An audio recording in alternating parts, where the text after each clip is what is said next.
सबको ये सब देखकर बहुत जलन हो रही थी, पर वो खुश थे कि उन्हें इस पार्टी में आना को मौका मिला, क्योंकि ये सिंघानिया फैमिली की पार्टी थी। तो यहाँ पर बड़े बड़े बिजनेसमैन, नेता, सेलिब्रिटी और भी कई लोग आए हुए थे, जिसमें मिलने आम लोगों को लिए पॉसिबल ही नहीं था। वो सब आज एक साथ इस पार्टी में मौजूद थे। ये सब देखकर कुछ लोग हैरान भी थे, पर ये सब देखकर उन्हें खुशी भी थी कि उन्हें आने का मौका मिला। उन लोगों से अब इंतजार ही नहीं हो रहा था वापस जाकर ये सब अपने फैमिली और फ्रेंड्स को बताने कि वो लोग आज सिंघानिया मेंशन गए थे और वहाँ वो किन किन से मिले। ये सोचकर कि ये सुनकर उन्हें कितनी जलन होगी, उनकी खुशी का कोई ठिकाना ही नहीं था। अब आगे क्या होगा दक्ष और आरोही की जिंदगी में? उसने फिर जल्दी से बॉक्स खोला। जैसे ही उसने बॉक्स खोला, उसकी आंखें हैरानी में फैल गई, क्योंकि उसमें एक लहंगा था। वो इस बात से हैरान नहीं थी कि दक्ष ने उसके लिए लहंगा भेजा था, वो इस बात से हैरान थी कि ये वही लहंगा था जो उसे मॉल में पसंद आया था, पर इसकी प्राइस देखकर उसने उसे नहीं खरीदा था। आरोही को समझ नहीं आया कि दक्ष को कैसे पता चला कि उसे ये लहंगा पसंद आया था, क्योंकि उसने तो इस बारे में किसी को नहीं बताया था, यहाँ की सिया तक को भी नहीं। क्या दक्ष भी उसी समय उसी मॉल में था? नहीं, ऐसा नहीं हो सकता था। अगर ऐसा होता तो उसे जरूर पता चल जाता। आरोही को समझ नहीं आ रहा था कि दक्ष को इस बारे में कैसे पता चला, पर जो भी वो बहुत खुश थी कि फाइनली ये लहंगा उसके पास है। सच में उसे ये लहंगा बहुत पसंद आया था। घर आने के बाद उसे इस बात का बहुत दुख हुआ था कि उसने वो लहंगा क्यों नहीं खरीदा। फिर वो लहंगा को निकल कर देखने लगी। सच में वो बहुत ज़्यादा ही खूबसूरत था। वो दक्ष से इस बारे में पूछना चाहती थी, पर उसने दक्ष को कॉल नहीं किया, क्योंकि उसे पता था कि दक्ष 2 दिन बाद ऑफिस गया है तो उसके पास कितना काम होगा। वो उससे इस बारे में उससे शाम को पूछ लेगी। शाम का समय, सिंघानिया मेंशन। आज मेंशन में रोज से ज़्यादा सिक्योरिटी थी। जो कोई भी मेंशन के अंदर जा रहा था, पहले उनकी अच्छे से तलाशी ली जा रही थी, उसके बाद ही उन्हें अंदर अंदर जाने दिया जा रहा था। पर इनसे उन लोगों को कोई फर्क नहीं पड़ रहा था, क्योंकि ऐसा बहुत ही कम होता था कि वो लोग को सिंघानिया मेंशन के अंदर जाने का मौका मिला। इसलिए सब खुशी खुशी अपनी तलाशी करने दे रहे थे, और अगर किसी को इसके आपत्ति हो भी रही तो वो लोग इसमें कुछ नहीं कर सकते थे, क्योंकि अगर उन्हें अंदर जाना था तो उन्हें तलाशी तो देनी ही होगी।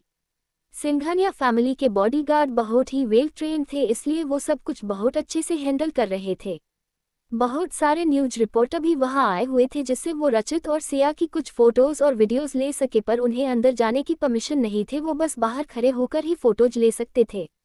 वो लोग यहाँ रचित और सिया से ज्यादा दक्ष सिंघानिया के लिए आए थे। क्या पता आज उनकी किस्मत अच्छी हो और उन्हें दक्ष की कोई पिक्चर क्लिक कर मौका मिल जाए। पर वो लोग ये बात सिर्फ सोच ही सकते थे, क्योंकि ऐसा होना पॉसिबल ही नहीं था, और ये बात उन्हें भी पता थी। पर बोलते हैं न, उम्मीद कभी नहीं छोड़नी चाहिए, इसलिए वो लोग भी बस इस बात की उम्मीद कर रहे थे। वहीं अंदर सब लोग आंख फाड़े सब कुछ देख रहे थे, क्योंकि बहुत सारे लोग आज पहली बार सिंघानिया मेंशन आए थे।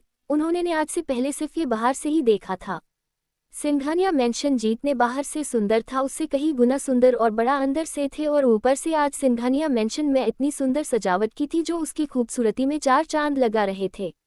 सबको ये सब देखकर बहुत जलन हो रही थी, पर वो खुश थे कि उन्हें इस पार्टी में आना को मौका मिला, क्योंकि ये सिंघानिया फैमिली की पार्टी थी। तो यहाँ पर बड़े बड़े बिजनेसमैन, नेता, सेलिब्रिटी और भी कई लोग आए हुए थे, जिसमें मिलने आम लोगों को लिए पॉसिबल ही नहीं था। वो सब आज एक साथ इस पार्टी में मौजूद थे। ये सब देखकर कुछ लोग हैरान भी थे, पर ये सब देखकर उन्हें खुशी भी थी कि उन्हें आने का मौका मिला। उन लोगों से अब इंतजार ही नहीं हो रहा था वापस जाकर ये सब अपने फैमिली और फ्रेंड्स को बताने कि वो लोग आज सिंघानिया मेंशन गए थे और वहाँ वो किन किन से मिले। ये सोचकर कि ये सुनकर उन्हें कितनी जलन होगी, उनकी खुशी का कोई ठिकाना ही नहीं था। नीचे मेहमान आना चालू हो गए थे। वहीं ऊपर आरोही के रूम में आधी घंटे से सिया घबराहट के मारे इधर उधर घूम रही थी, और आरोही बस उसे अजीब नजरों से देख रही थी। वो बार बार आरोही से एक ही बात पूछ रही थी, आरोही मैं ठीक तो लग रही हूँ ना? कुछ कमी तो नहीं है ना? मेरा मेकअप तो ठीक है ना? मेरा लहंगा सुंदर तो लग रहा है मुझ पर? रचित को मैं पसंद तो आऊंगी ना? यही सब बात सिया लगातार 1 घंटे से उससे पूछ रही थी, और आरोही चाहे उसे समझने की कितनी भी कोशिश क्यों न कर रही हो कि वो बहुत सुंदर लग रही है, पर सिया शांत होने का नाम ही नहीं ले रही थी, बल्कि बिताते पल के साथ उसकी घबराहट और बढ़ते जा रहा था। वैसे ऐसा होना नॉर्मल था, हर लड़की के ये दिन बहुत ही बड़ा होता था, और इन दिन घबराहट होने लाजमी था। वैसे आरोही झूठ नहीं बोल रही थी, सिया आज बहुत ज्यादा ही खूबसूरत लग रही थी। उसने आसमानी रंग का लहंगा पहन रखा था, जिसमें छोटे छोटे डायमंड लगे हुए थे और वो चमक रहे थे, जिससे वो और भी खूबसूरत लग रही थी। आरोही समझ सकती थी कि सिया के लिए आज बहुत बड़ा दिन है, इसलिए वो थोड़ा घबरा रही है, पर अब उसे गुस्सा आने लगा था क्योंकि सिया बार उससे एक ही सवाल पूछ रही थी। फिर वो सिया पे चिल्लाते हुए, सिया बस चुप, एकदम चुप, अगर तूने एक भी शब्द और कहा ना तो मुझे बुरा कोई नहीं होगा। ये सुनकर सिया एकदम से चुप हो गए।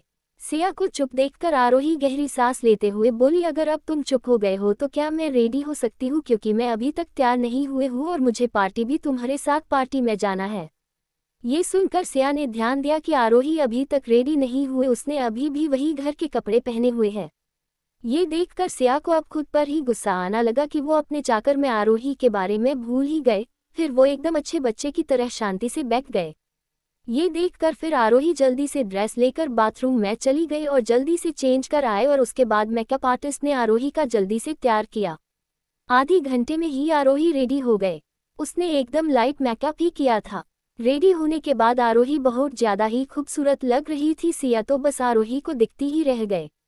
सिया क्या मेकअप आर्टिस्ट भी आरोही पे से अपनी नज़र नहीं हटा पा रही थी। उन्हें विश्वास नहीं हो रहा था कि कोई इतना खूबसूरत कैसे हो सकता है। ये देखकर उन्हें आरोही से जलन हो रही थी क्योंकि आरोही की स्किन एकदम बच्चों की तरह सॉफ्ट थी। आरोही बस अपना चेहरा छुपाने के लिए मेकअप करती थी, पर जब से सबको उसके असली चेहरे के बारे में पता चल गया था उसने मेकअप करना एकदम छोड़ दिया था, जिस वजह से उसकी स्किन पहले से ज़्यादा अच्छी हो गई थी और आज जब उसने इतने समय न मेकअप किया तो उसकी स्किन एकदम चमक रही थी। आरोही की काली आंखों, काले लंबे बाल जो उसकी कमर तक आ रहे थे। ऊपर से उसने लाइट गुलाबी रंग का लहंगा पहन रखा जो उस पे बहुत ज़्यादा ही खूबसूरत लग रहा था। ये सब देखकर सिया आरोही को चिढ़ाते हुए बोली, आरोही आज किस किस पर बिजली गिरने के इरादा है। ये सुनकर आरोही कंफ्यूज होकर सिया को देखने लगी क्योंकि उसे समझ नहीं आ रहा था कि सिया कहना क्या चाहती थी। ये देखकर सिया बोली, बुद्धू लड़की, देखना आज तो दक्ष भाई तुझे देखकर पागल ही हो जाएंगे, तू इतनी खूबसूरत जो लग रही है। ये सुनकर आरोही के गाल लाल हो गए और वो बोली, कुछ भी मत बोल समझी। आरोही को शर्माता देख सिया जोर जोर से हंसने लगी। वही सिया को इस तरह खुद पर हंसता देख आरोही बोली, अच्छा अभी मुझे देखकर पागल हो जाएंगे तो रचित तो पक्का आज बेहोश ही हो जाएगा तुझे देखकर। ये सुनकर सिया शर्मा गए। उसे विश्वास नहीं हो रहा था कि फाइनली वो दिन आ गया जब उसके और रचित के रिश्ते को कोई नाम मिल जाएगा। अब उसे छुप छुप कर रचित से नहीं मिलना पड़ेगा, अब से वो ऑफिकली रचित उसका की हो जाएगी। जब उसके बॉयफ्रेंड ने उसे धोखा दिया था तो वो बुरी तरह से टूट जाए थी। उसे लगा था कि वो अब कभी किसी और पर विश्वास नहीं कर पाएगी, पर तभी रचित उसकी लाइफ में आया। उसने उसे बताया कि प्यार क्या होता है। वो आज तक किसी प्यार समझ रही थी, वो बस सिर्फ एक अट्रैक्शन था और कुछ नहीं। प्यार के असल मायने तो उसे अब पता चले थे। सिया आज सच में बहुत खुश थी। सिया को शर्माता देख आरोही को हंसी आ गए। वही आरोही को इस तरह खुद का मजाक उड़ाता देख सिया नाक चढ़ाते हुए, अच्छा मेरी बिल्ली मुझे से मियाओ। ये सुनकर आरोही और जोर जोर से हंसने लगी। तभी नीचे मेंशन के अंदर बहुत सारी काली रंग की लग्जरियस कार आकर रुकी, जिसे देखकर साफ पता चल रहा था कि ये सिंघानिया फैमिली की गाड़ी है। इतने सारी महंगी कार वो भी एक साथ उनकी ही हो सकती थी।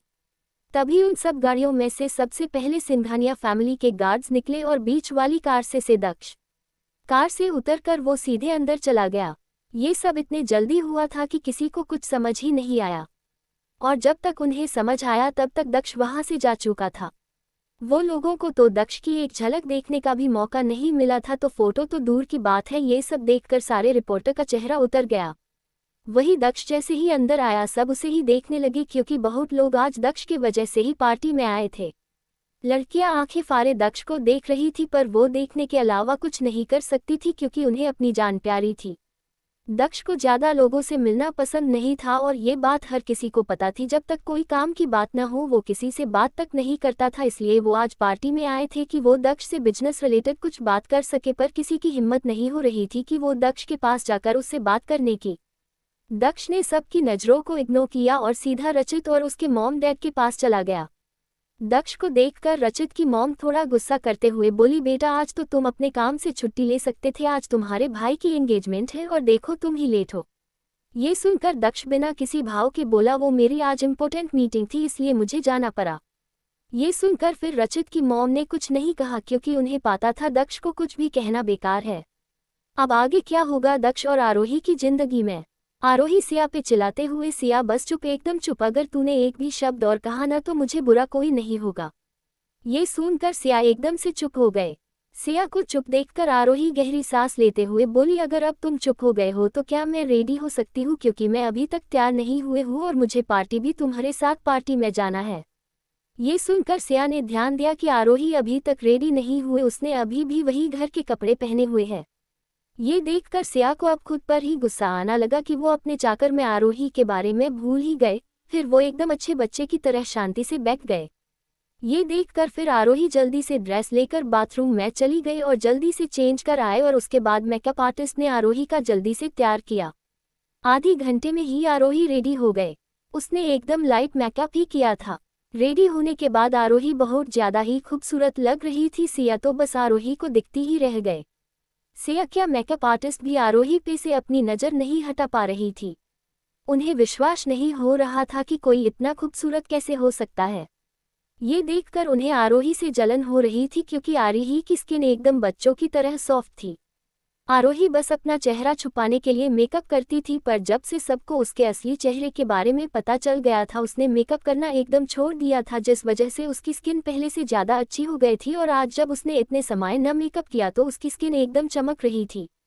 आरोही की काली आंखों, काले लंबे बाल जो उसकी कमर तक आ रहे थे, ऊपर से उसने लाइट गुलाबी रंग का लहंगा पहन रखा जो उस पे बहुत ज्यादा ही खूबसूरत लग रहा था। ये सब देखकर सिया आरोही को चिढ़ाते हुए बोली, आरोही आज किस किस पर बिजली गिरने के इरादा है। ये सुनकर आरोही कंफ्यूज होकर सिया को देखने लगी, क्योंकि उसे समझ नहीं आ रहा था कि सिया कहना क्या चाहती थी। ये देखकर सिया बोली, बुद्धू लड़की देखना, आज तो दक्ष भाई तुझे देखकर पागल ही हो जाएंगे, तू इतनी खूबसूरत जो लग रही है। ये सुनकर आरोही के गाल लाल हो गए और वो बोली, कुछ भी मत बोल समझी। आरोही को शर्माता देख सिया जोर जोर से हंसने लगी। वही सिया को इस तरह खुद पर हंसता देख आरोही बोली, अच्छा अभी मुझे देखकर पागल हो जाएंगे तो रचित तो पक्का आज बेहोश ही हो जाएगा तुझे देखकर। ये सुनकर सिया शर्मा गए। उसे विश्वास नहीं हो रहा था कि फाइनली वो दिन आ गया जब उसके और रचित के रिश्ते को कोई नाम मिल जाएगा। अब उसे छुप छुप कर रचित से नहीं मिलना पड़ेगा, अब से वो ऑफिकली रचित उसका की हो जाएगी। जब उसके बॉयफ्रेंड ने उसे धोखा दिया था तो वो बुरी तरह से टूट जाए थी। उसे लगा था कि वो अब कभी किसी और पर विश्वास नहीं कर पाएगी, पर तभी रचित उसकी लाइफ में आया। उसने उसे बताया कि प्यार क्या होता है। वो आज तक किसी प्यार समझ रही थी, वो बस सिर्फ एक अट्रैक्शन था और कुछ नहीं। प्यार के असल मायने तो उसे अब पता चले थे। सिया आज सच में बहुत खुश थी। सिया को शर्माता देख आरोही को हंसी आ गए। वही आरोही को इस तरह खुद का मजाक उड़ाता देख सिया नाक चढ़ाते हुए, अच्छा मेरी बिल्ली मुझे से मियाओ। ये सुनकर आरोही और जोर जोर से हंसने लगी।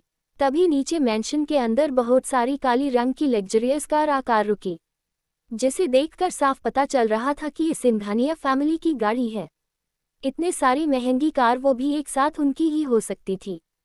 तभी उन सब गाड़ियों में से सबसे पहले सिंघानिया फैमिली के गार्ड्स निकले और बीच वाली कार से दक्ष कार से उतरकर वो सीधे अंदर चला गया।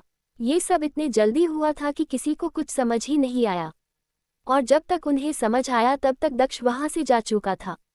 वो लोगों को तो दक्ष की एक झलक देखने का भी मौका नहीं मिला था, तो फोटो तो दूर की बात है। ये सब देखकर सारे रिपोर्टर का चेहरा उतर गया। वही दक्ष जैसे ही अंदर आया सब उसे ही देखने लगे, क्योंकि बहुत लोग आज दक्ष की वजह से ही पार्टी में आए थे। लड़कियां आंखें फाड़े दक्ष को देख रही थी, पर वो देखने के अलावा कुछ नहीं कर सकती थी, क्योंकि उन्हें अपनी जान प्यारी थी। दक्ष को ज्यादा लोगों से मिलना पसंद नहीं था और ये बात हर किसी को पता थी। जब तक कोई काम की बात न हो वो किसी से बात तक नहीं करता था, इसलिए वो आज पार्टी में आए थे कि वो दक्ष से बिजनेस रिलेटेड कुछ बात कर सके, पर किसी की हिम्मत नहीं हो रही थी कि वो दक्ष के पास जाकर उससे बात करने की। दक्ष ने सबकी नज़रों को इग्नोर किया और सीधा रचित और उसके मॉम डैड के पास चला गया। दक्ष को देखकर रचित की मॉम थोड़ा गुस्सा करते हुए बोली, बेटा आज तो तुम अपने काम से छुट्टी ले सकते थे, आज तुम्हारे भाई की एंगेजमेंट है और देखो तुम ही लेट हो। ये सुनकर दक्ष बिना किसी भाव के बोला, वो मेरी आज इम्पोर्टेंट मीटिंग थी इसलिए मुझे जाना पड़ा। ये सुनकर फिर रचित की मॉम ने कुछ नहीं कहा, क्योंकि उन्हें पता था दक्ष को कुछ भी कहना बेकार है। दक्ष जब से आया था तब से उसकी नज़रें किसी को ढूंढ रही थी, और ये बात रोहित दक्ष का बेस्ट फ्रेंड कब से नोटिस कर रहा था। फिर वो दक्ष पास जाते हुए बोला, क्या हुआ, मैं कब से देख रहा तेरी नज़रें किसी को ढूंढ रही है।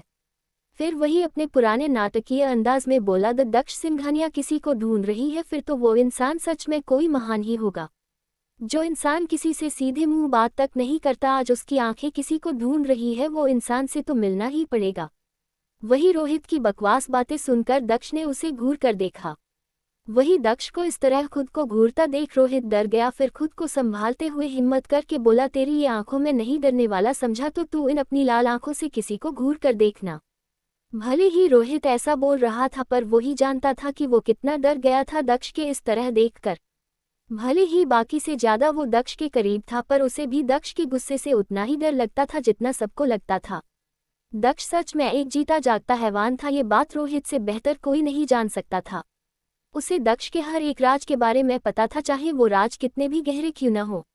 अगर उसे गुस्सा आ गया तो समझ लो कि वो इंसान को अब कोई नहीं बचा सकता है, खुद भगवान भी नहीं। इसलिए उसके करीबी भी उसके गुस्से में देखकर डरते थे।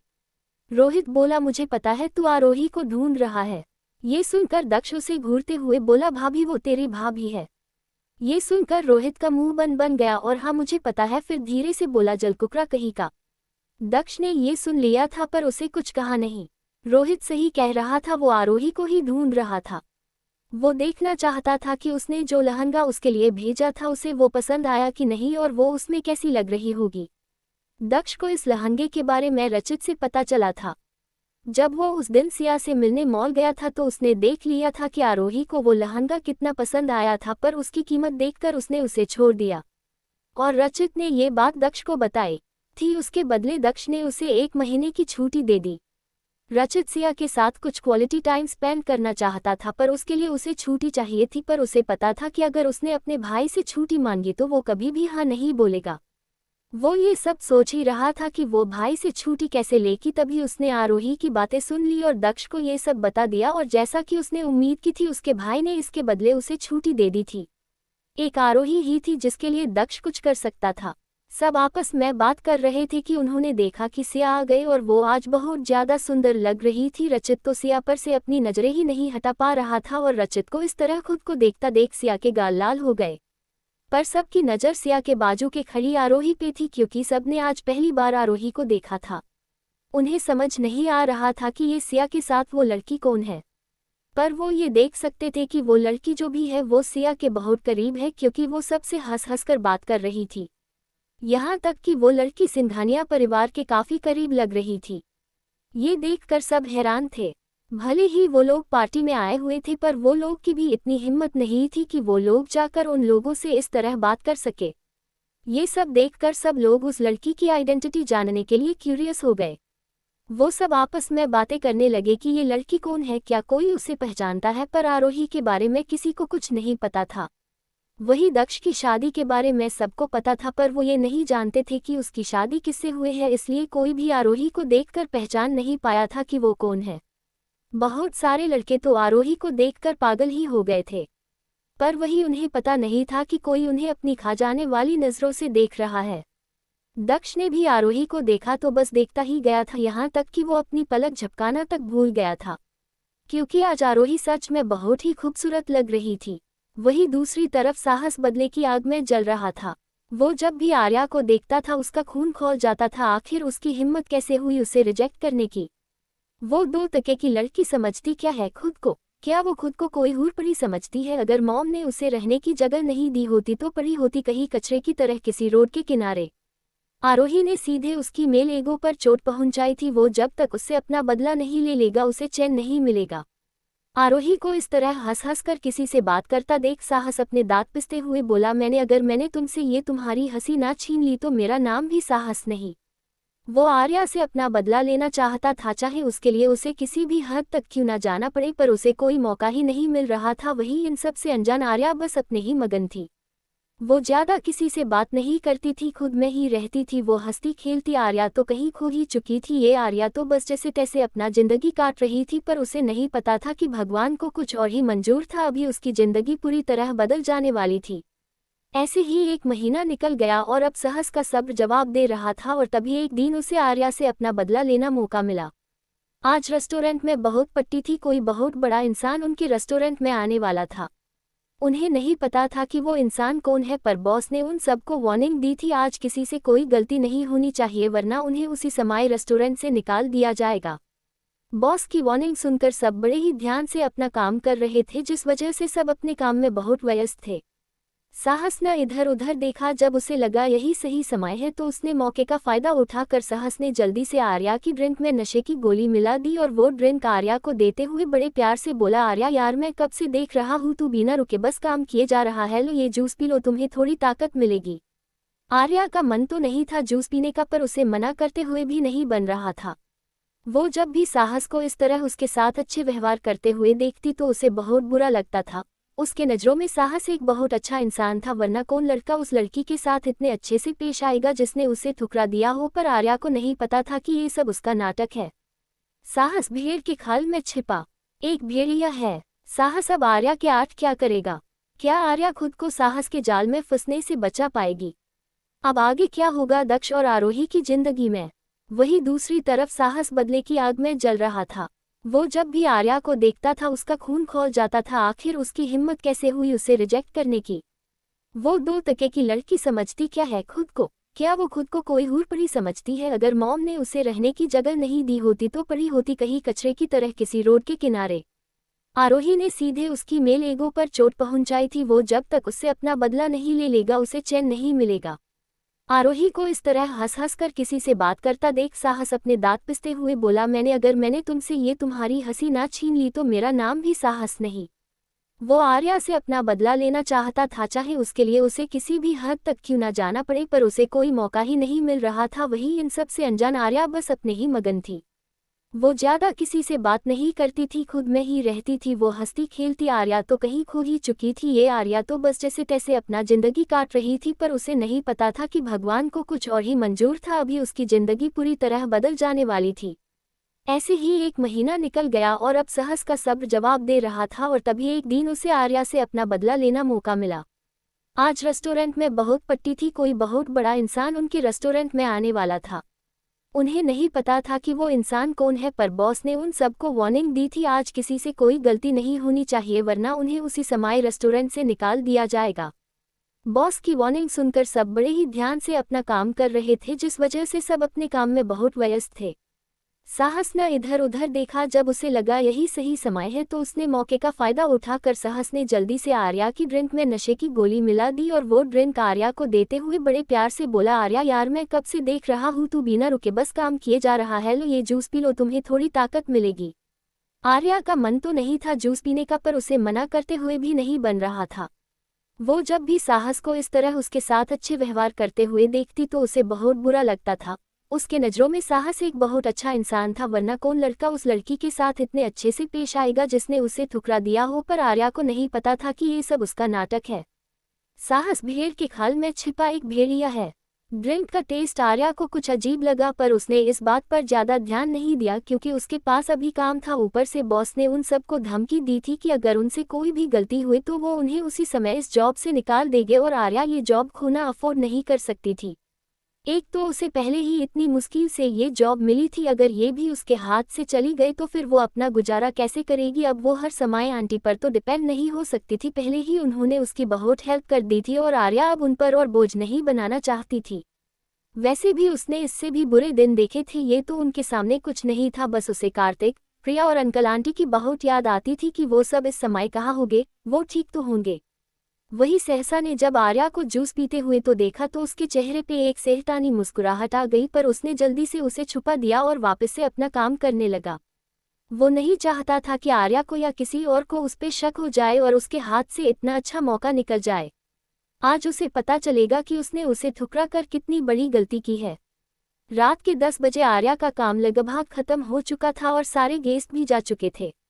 उसे भी अपनी तबीयत भी कुछ ठीक नहीं लग रही थी, उसे थोड़ी कमजोरी महसूस हो रही थी, जिस वजह से वो जल्दी जल्दी अपना काम कर रही थी जिससे वो जल्दी घर जा सके। आर्या को लगा कि काम के वजह से शायद उसे थोड़ी थकान महसूस हो रही होगी, क्योंकि वो सुबह से लगातार काम कर रही थी। काम के चक्कर में उसने आज ढंग से कुछ खाया भी नहीं था, पर आर्या को नहीं पता था कि ये कमजोरी नहीं बल्कि नशे वाली गोली का असर है जो साहस ने उसे दी थी। वही साहस ने जब आर्या की ये हालात देखी तो वो समझ गया कि गोली ने अपनी असर दिखना चालू कर दी है और यही सही समय है आर्या को यहाँ से ले जाने का, क्योंकि अभी उन दोनों के अलावा ये कोई और था। साहस जल्दी से आर्या के पास जाते हुए उसकी चिंता करते हुए बोला, आर्या तुम ठीक तो है? ये तुम्हारे चेहरे को क्या हुआ है? ये इतना पीला क्यों पड़ गया है? साहस की बात सुनकर आर्या गहरी सांस लेती हुई बोली, नहीं साहस मैं ठीक है, वो बस मुझे थोड़ी कमजोरी लग रही है, तुम चिंता मत करो, बस ये थोड़ा ही काम बचा है, इसे करने के बाद मैं घर चली जाएगी। अरे इसे कैसे, तुम ठीक हो और ये काम वाम तुम छोड़ो, तुम उसकी चिंता मत करो, मैं कर दूंगा, तुम बस मेरे साथ चलो, तुम आराम की जरूरत है। एक काम करो, तुम थोड़ी देर के लिए इसी होटल में आराम कर लो, जब मेरा काम हो जाएगा तो हम साथ में वापस घर चलेगा। ये बोलकर साहस आर्या को उसी होटल के रूम में ले गया। आर्या उसे मना करना चाहती थी पर उससे बोलने को नहीं बन रहा था। वो अपना होश खो रही थी, उसे समझ ही नहीं आ रहा था कि उसके साथ हो क्या रहा है। पहले तो साहस का प्लान था कि वो आर्या के साथ एक रात बिताएगा और फिर उसे छोड़ देगा, लेकिन पार्टी में आए एक गेस्ट की नज़र आर्या की खूबसूरती पर गए। वो पूरे पार्टी में आर्या को अपने हवस भरी नज़रों से घूर रहा है और ये बात साहस न नोटिस कर ली, और तभी उसके शैतानी दिमाग में आइडिया आया कि क्यों न वो आर्या को उस आदमी के हवाले कर दे, इससे उसका बदला भी पूरा हो जाएगा और वो कुछ पैसे भी कमा लेगा। साहस आर्या को वही ले जा रहा था। उस आदमी ने उसे आर्या को रूम नंबर 604 लाने को बोला था। अब तक सब उसके प्लान के हिसाब से चल रहा था कि तभी उसे किसी की कदमों की आवाज़ सुनाई दी। आवाज़ सुनकर वो इतना डर गया कि उसने ध्यान नहीं दिया कि ये 604 नहीं 601 है, और उसने आर्या को उस रूम के अंदर धकेल दिया और खुद वहां से भाग गया। ये रूम किसी और नहीं रुद्रम का था। उसके बाद तो आपको पता ही कि आगे क्या हुआ। इस तरह आर्या रुद्रम के रूम तक पहुंची थी और नशे की गोली की वजह से उसे याद नहीं था कि वो इस रूम तक कैसे आए। आज मेरी तबीयत बिल्कुल भी ठीक नहीं है, जिस वजह से आज बस इतना ही। ड्रिंक का टेस्ट आर्या को कुछ अजीब लगा, पर उसने इस बात पर ज़्यादा ध्यान नहीं दिया क्योंकि उसके पास अभी काम था। ऊपर से बॉस ने उन सबको धमकी दी थी कि अगर उनसे कोई भी गलती हुई तो वो उन्हें उसी समय इस जॉब से निकाल देंगे, और आर्या ये जॉब खोना अफोर्ड नहीं कर सकती थी।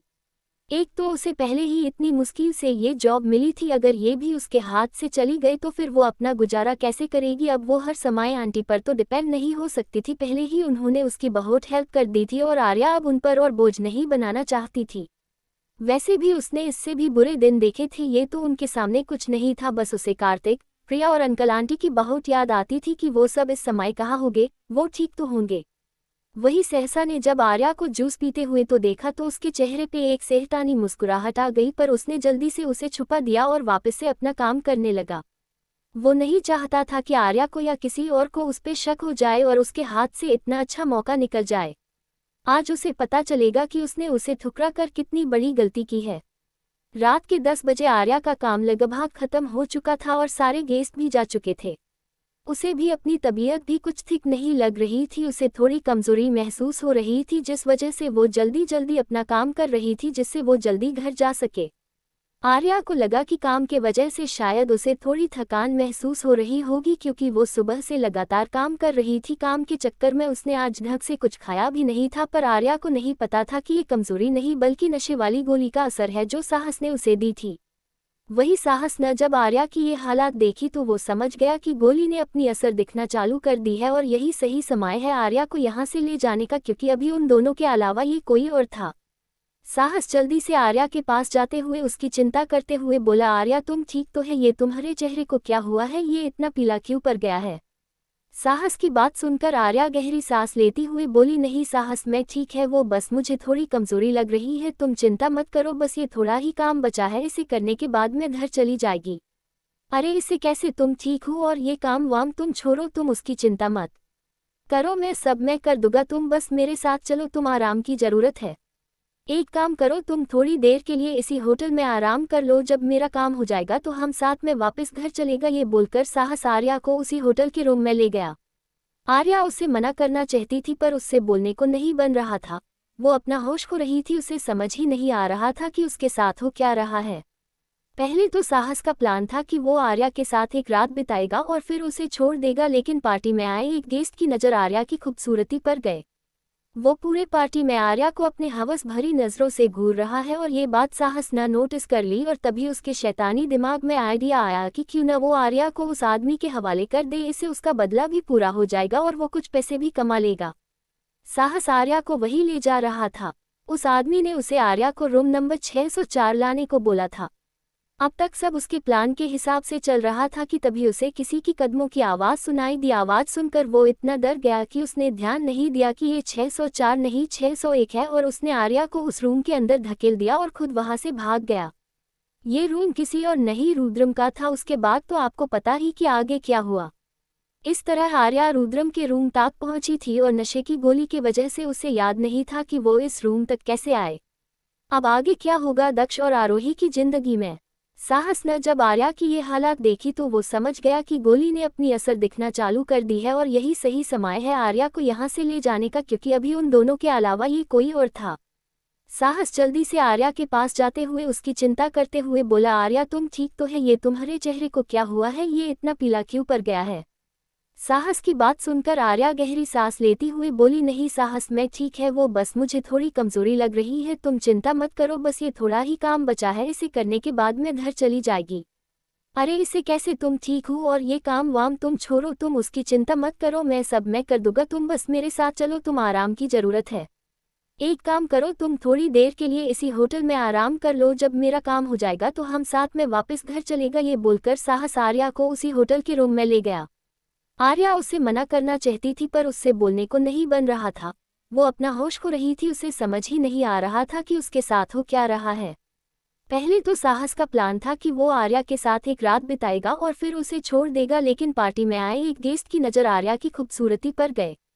वो पूरे पार्टी में आर्या को अपने हवस भरी नज़रों से घूर रहा है और ये बात साहस न नोटिस कर ली, और तभी उसके शैतानी दिमाग में आइडिया आया कि क्यों न वो आर्या को उस आदमी के हवाले कर दे, इससे उसका बदला भी पूरा हो जाएगा और वो कुछ पैसे भी कमा लेगा।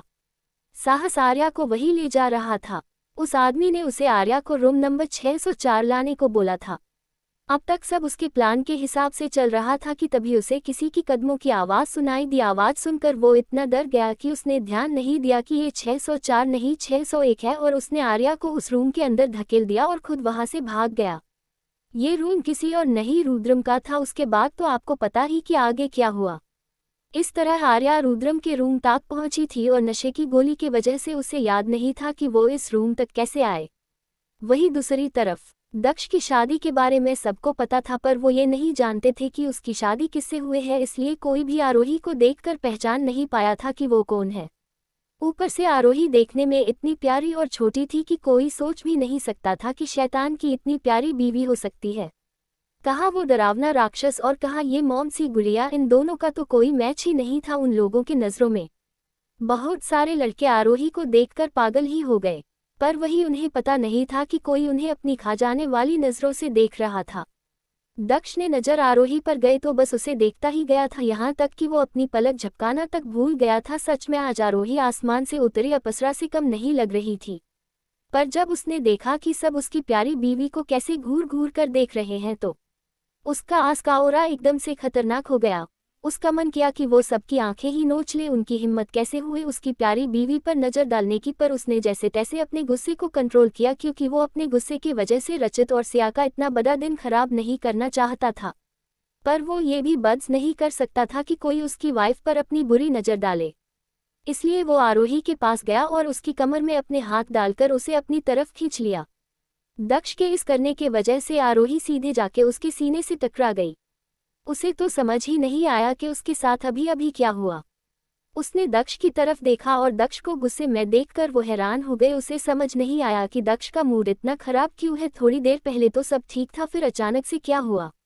आरोही जब नीचे आए थी तो उसने दक्ष को देखा था। उस समय वो उसे बिल्कुल ठीक लग रहा था, पर उसमें इतनी हिम्मत नहीं थी कि वो उससे पूछ सके कि वो गुस्से में क्यों है। उसे अच्छे से पता था कि अगर उसने कुछ भी कहा तो दक्ष का गुस्सा कम होने की वजह और बढ़ जाएगा, इसलिए वो वैसे ही खड़ी रही। पर उसे बहुत शर्म आ रही थी, क्योंकि यहाँ पर बहुत सारे लोग थे जो उन्हें ही आंखें फाड़े देख रहे थे।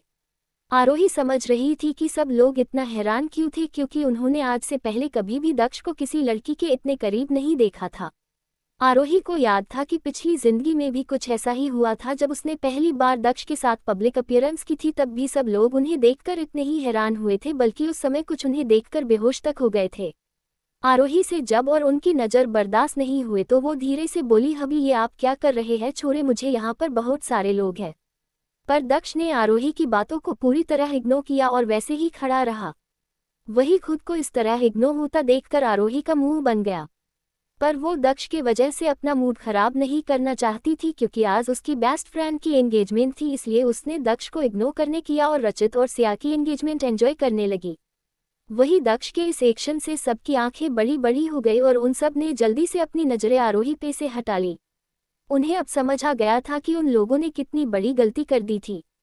ये बात अब किसी से छुपी नहीं थी कि दक्ष ने शादी कर ली है और अब दक्ष को आरोही के इतने करीब देखकर वो लोग समझ गए कि दक्ष ने जिससे शादी की है वो लड़की कोई और नहीं वही है जिन्हें वो अभी थोड़ी देर पहले बेशर्मों की तरह घूर रहे थे।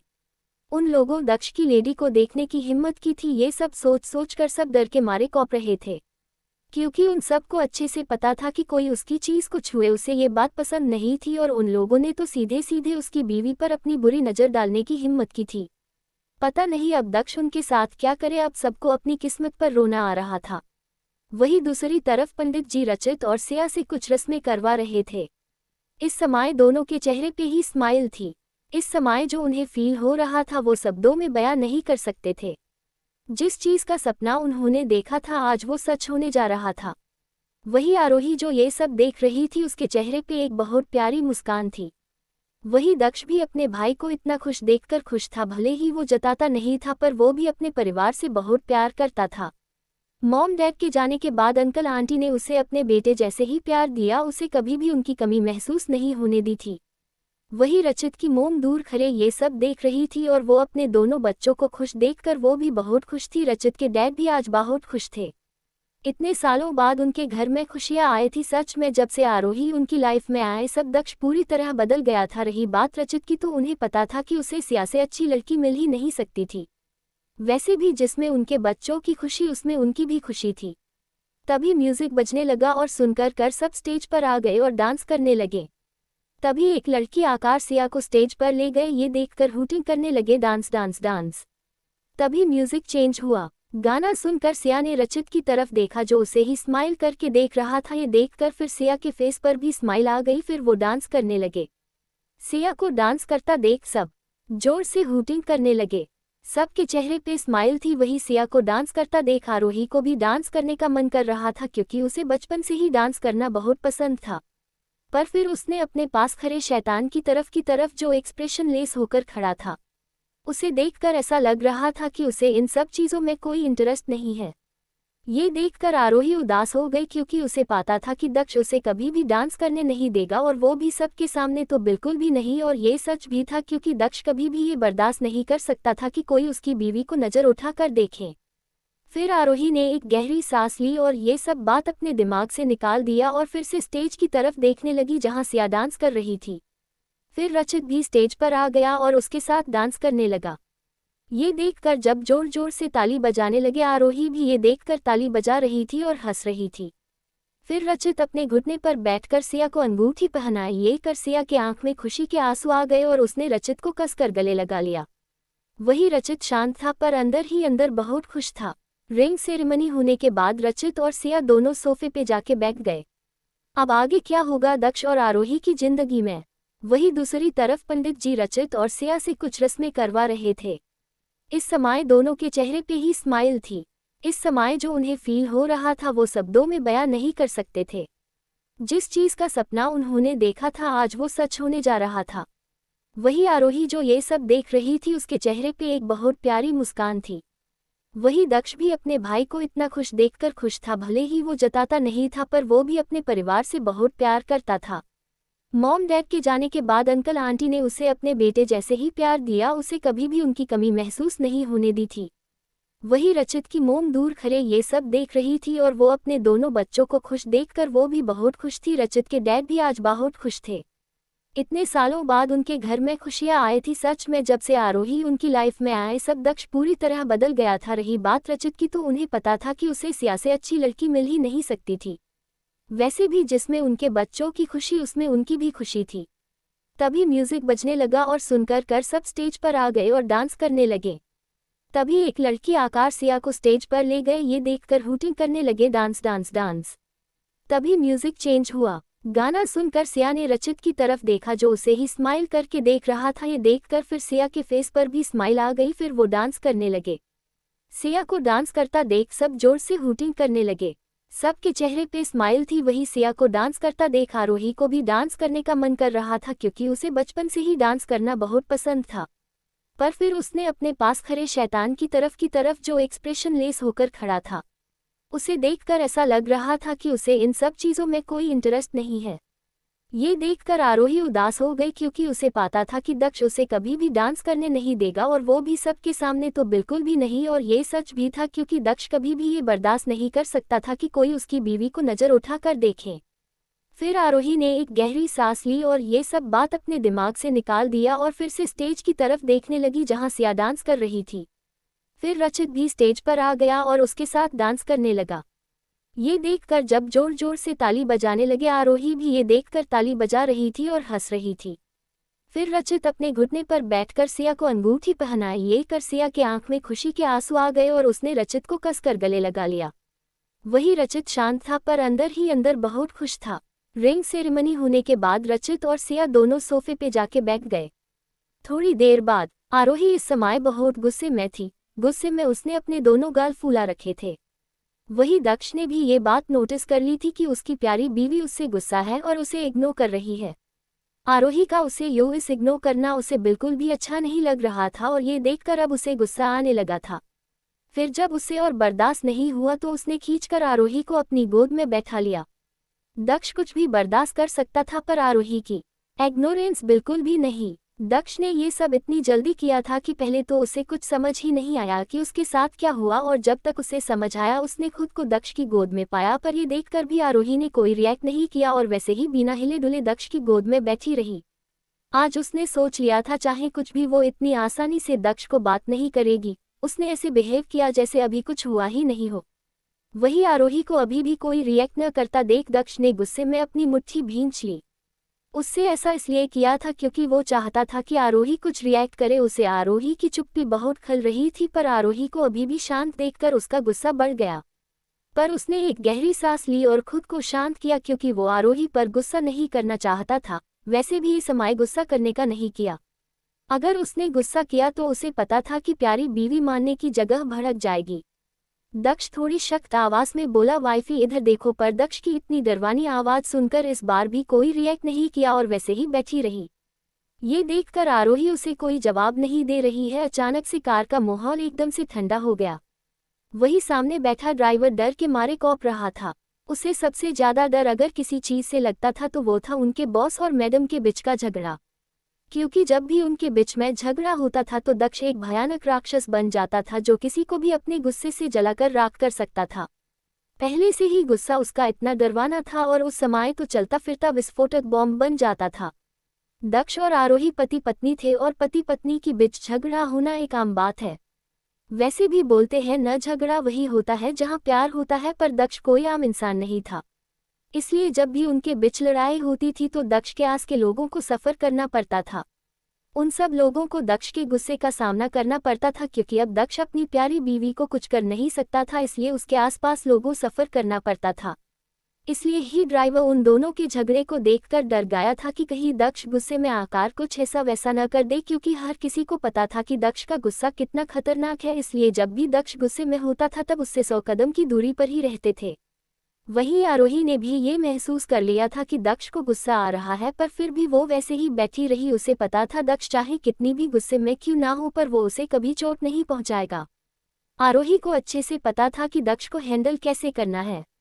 दक्ष के साथ 2 जिंदगी बिताने के बाद उससे पता था कि कब कहाँ कैसे रिएक्ट करना है। वो उसके नस नस में वाकिफ थी। वैसे तो वो हमेशा अच्छे बच्चे की तरह उसकी हर बात मानती थी। वो जो कहता था वो वही करती थी, क्योंकि वो नहीं चाहती थी कि उसके किसी भी बात की वजह से दक्ष उससे नाराज हो जाए। वो पिछली जिंदगी की तरह अपनी लाइफ बर्बाद नहीं करना चाहती थी, बल्कि भगवान ने जो उसे ये दूसरा मौका दिया था उसे वो खुलकर जीना चाहती थी।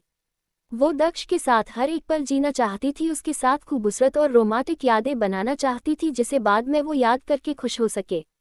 पर इस बार बात कुछ अलग थी। इस बार सच में वो दक्ष से बहुत ज्यादा ही गुस्सा थी, इसलिए वो उसकी कोई बात नहीं सुन रही थी। एक तो उसका पार्टी में डांस करने का बहुत मन था, पर दक्ष की वजह से वो डांस नहीं कर पाए, और जब उसने दक्ष से डांस करने के बारे में पूछा था तो उसने उसे साफ मना कर दिया। इतना तो फिर भी ठीक था, क्योंकि आरोही को पहले ही पता था कि दक्ष इसके लिए कभी भी राजी नहीं होगा।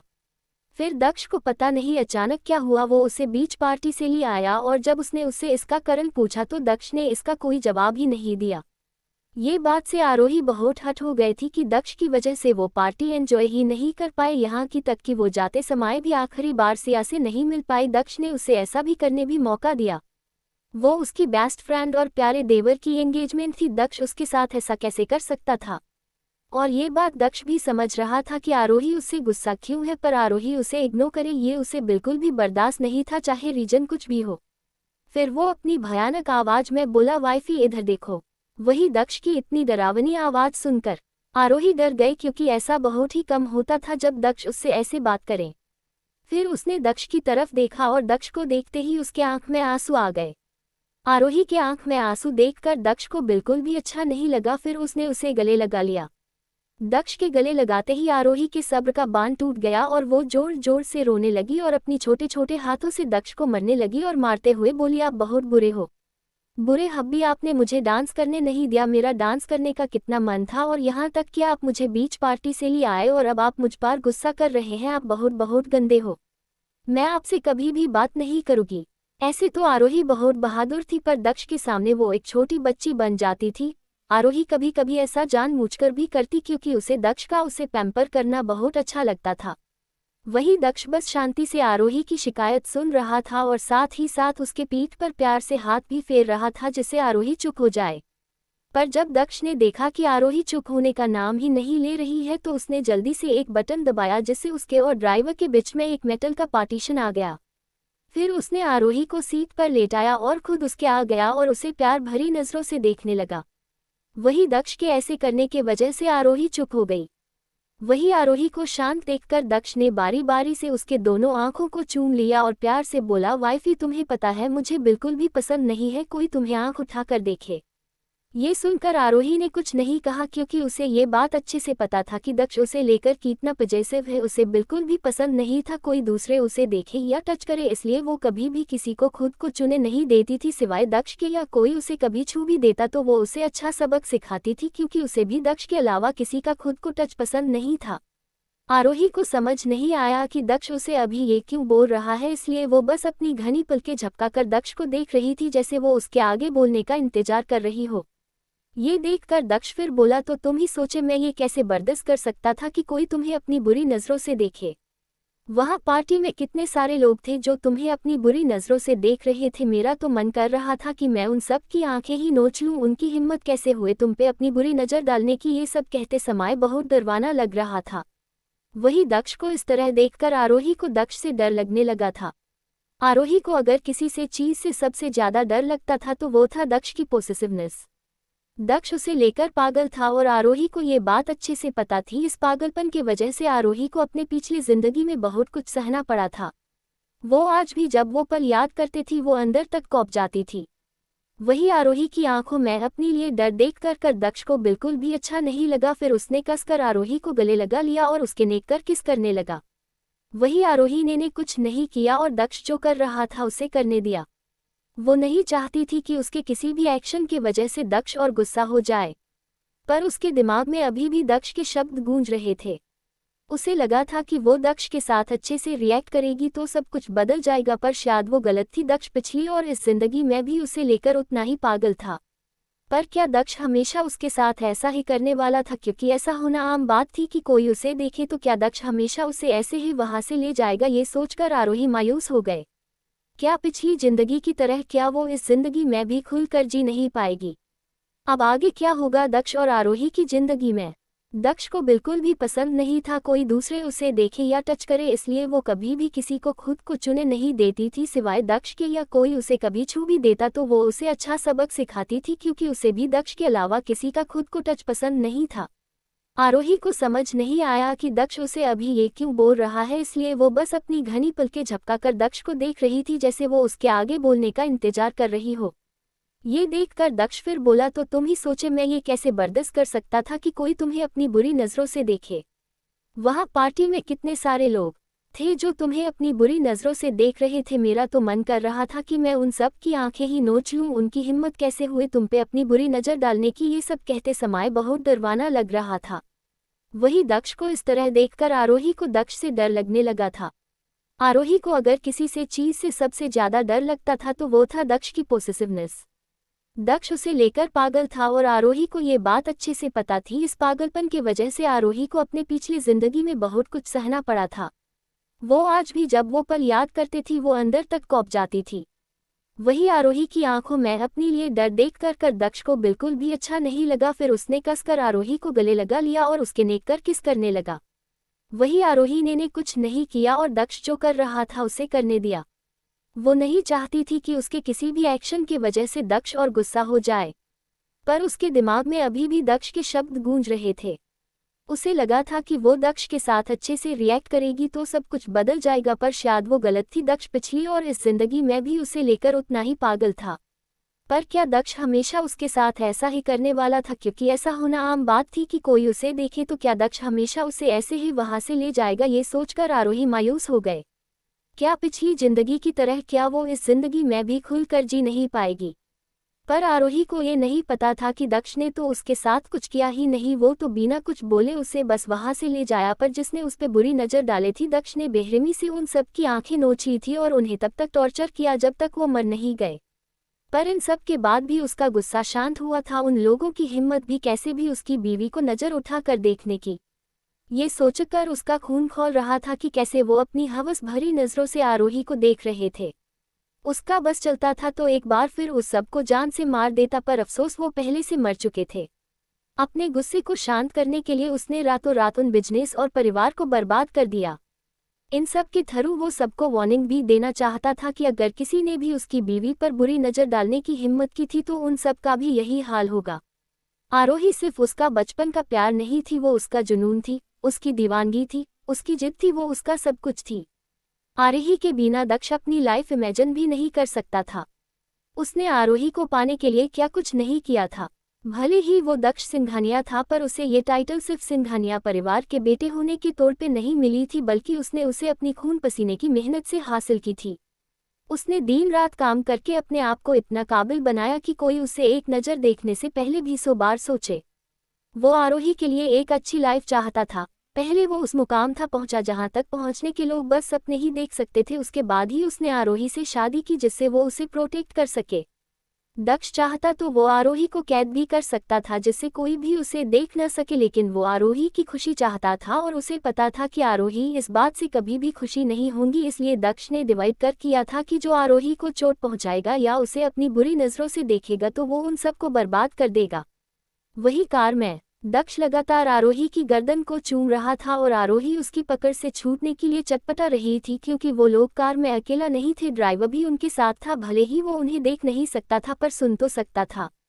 वही आरोही को इस तरह छटपटाने से दक्ष इरिटेट हो रहा था। वो आरोही को शांत रहने को बोल रहा था पर आरोही उसकी कोई बात सुन ही नहीं रही थी। फिर जब उसने देखा कि आरोही ऐसे नहीं मानेगी तो उसने उसकी गर्दन पर बाइट कर लिया। वही आरोही दक्ष के इस एक्शन के लिए तैयार नहीं थी, जिस वजह से उसके इस तरह बाइट करने की वजह से इसके मुंह से एक चीख निकल गई। आरोही की चीख सुनकर दक्ष ने उसकी तरफ देखा जो उसे ही अपनी काली आंखों से घूर रही थी। आरोही दक्ष को घूरते हुए बोली, अभी आपने मुझे कटा क्यों? आपको पता है ना आपके बाइट करने से मुझे दर्द होता है। ये सुनकर दक्ष ने एक बार फिर से आरोही को बाइट कर लिया और बोला, ये तुम्हारी पनिशमेंट है। वही दक्ष के फिर से बाइट करने की वजह आरोही को की गाल गुस्से से लाल हो है, क्योंकि दक्ष ने उसे इस बार बहुत जोर से बाइट किया था जिससे उससे बहुत दर्द हो रहा था। पर दक्ष की बात सुनकर वो हैरान हो गए और उसी हैरानी से बोली, पनिशमेंट? कैसे पनिशमेंट? अभी तो मैंने कुछ किया है नहीं, तो फिर आप मुझे किस बात की पनिशमेंट दे रहे हैं? आरोही ने याद करने की कोशिश की पर उसे ऐसा कुछ भी याद नहीं आ रहा था। उसने तो हाल में कोई शैतानी नहीं की थी जिससे दक्ष उससे नाराज हो जाए, तो फिर वो उसे किस बात की पनिशमेंट दे रहा था? आरोही की बात सुनकर दक्ष आरोही को अपनी इंटेंस भरी नजरों से ऊपर से लेकर नीचे देखते हुए बोला, तुम्हें किसने कहा था इतना खूबसूरत दिखने को? तुम सिर्फ और सिर्फ मेरी हो, तो तुम्हारी खूबसूरती पर भी सिर्फ और सिर्फ हक है। इसलिए ही आज मैंने तुम्हें पुनिश किया कि तुम आगे से बात याद रखो कि तुम इस तरह सिर्फ मेरे लिए ही ऐसे तैयार हो सकती थी और किसी के लिए नहीं। वही दक्ष की बात सुनकर आरोही स्पीचलेस हो गई थी। उसे समझ ही नहीं आ रहा था कि वो दक्ष की बात का क्या जवाब दे। मतलब ये भी कोई बात हुई क्या? अब उसके सुंदर दिखने पर भी दक्ष को प्रॉब्लम थी। उसने तो देखा था कि पत्नी के सुंदर दिखने पर पति बहुत खुश होता है और अपनी बीवी को बहुत प्यार करते हैं। उनकी तारीफ करते हैं और एक यहाँ उसका पति उसके सुंदर दिखने पर उसे पुनिश कर रहा था। पर उसे पता था दक्ष को कहना कुछ भी कहना बेकार है, क्योंकि एक बार जो उसने कह दिया वो कह दिया, उसके आगे वो किसी की भी नहीं सुनता था। आरोही ने अपनी पिछली जिंदगी में दक्ष का इससे भी ज्यादा पागलपन देखा था, ये तो उसके सामने कुछ भी नहीं था, इसलिए आरोही को ज्यादा हैरानी नहीं हुए। दक्ष एक तानाशाह था जिसे सब पर सिर्फ हुक्म चलाना आता था और सबको उसकी बात माननी ही होती थी, और ये बात आरोही को अच्छे से पता थी, इसलिए बस वो मुंह बनाकर दक्ष की बात सुन रही थी। उसे अच्छा तो नहीं लग रहा था, पर वो इसमें कोई कर भी नहीं सकती थी। दक्ष ने सोच लिया था कि वो आज के बाद आरोही को कभी भी मेकअप करने नहीं देगा, क्योंकि आरोही पहले ही बहुत सुंदर थी और मेकअप करने के बाद तो वो एकदम आसमान से उतरी कोई अप्सरा की तरह लग रही थी। आरोही पहले जो मेकअप करती थी उसने वो डरावनी लगती, जिस वजह से दक्ष को उसके मेकअप करने से कोई प्रॉब्लम नहीं थी, पर इस बार आरोही ने जो मेकअप किया था उससे उसका फेस थोड़ा मैच्योर लगने लगा था, जिससे और भी सुंदर लग रही थी। आरोही को इस तरह देखकर दक्ष ने लगभग अपना कंट्रोल खो ही दिया। फिर उसने जल्दी से अपने होंठ उसके होंठ के ऊपर रख दिए और उसे किस करने लगा। वही दक्ष को इस तरह अचानक किस करता देख आरोही हैरान हो गए। उसने दक्ष की तरफ देखा जो अपनी आंख बंद किए बहुत ही पैशनेट तरीके से उसे किस कर रहा था। ये देखकर आरोही अपना एक हाथ उसके बालों में ले गए और उसमें फेरने लगी। आरोही के ऐसा करने से दक्ष एक्साइटमेंट हो गया और एक्साइटमेंट के साथ किस करने लगा। आरोही भी आंखें बंद किए उसकी किस को फिल कर रही थी, क्योंकि दक्ष जब भी उसे किस करता था उसे बहुत अच्छा लगता था।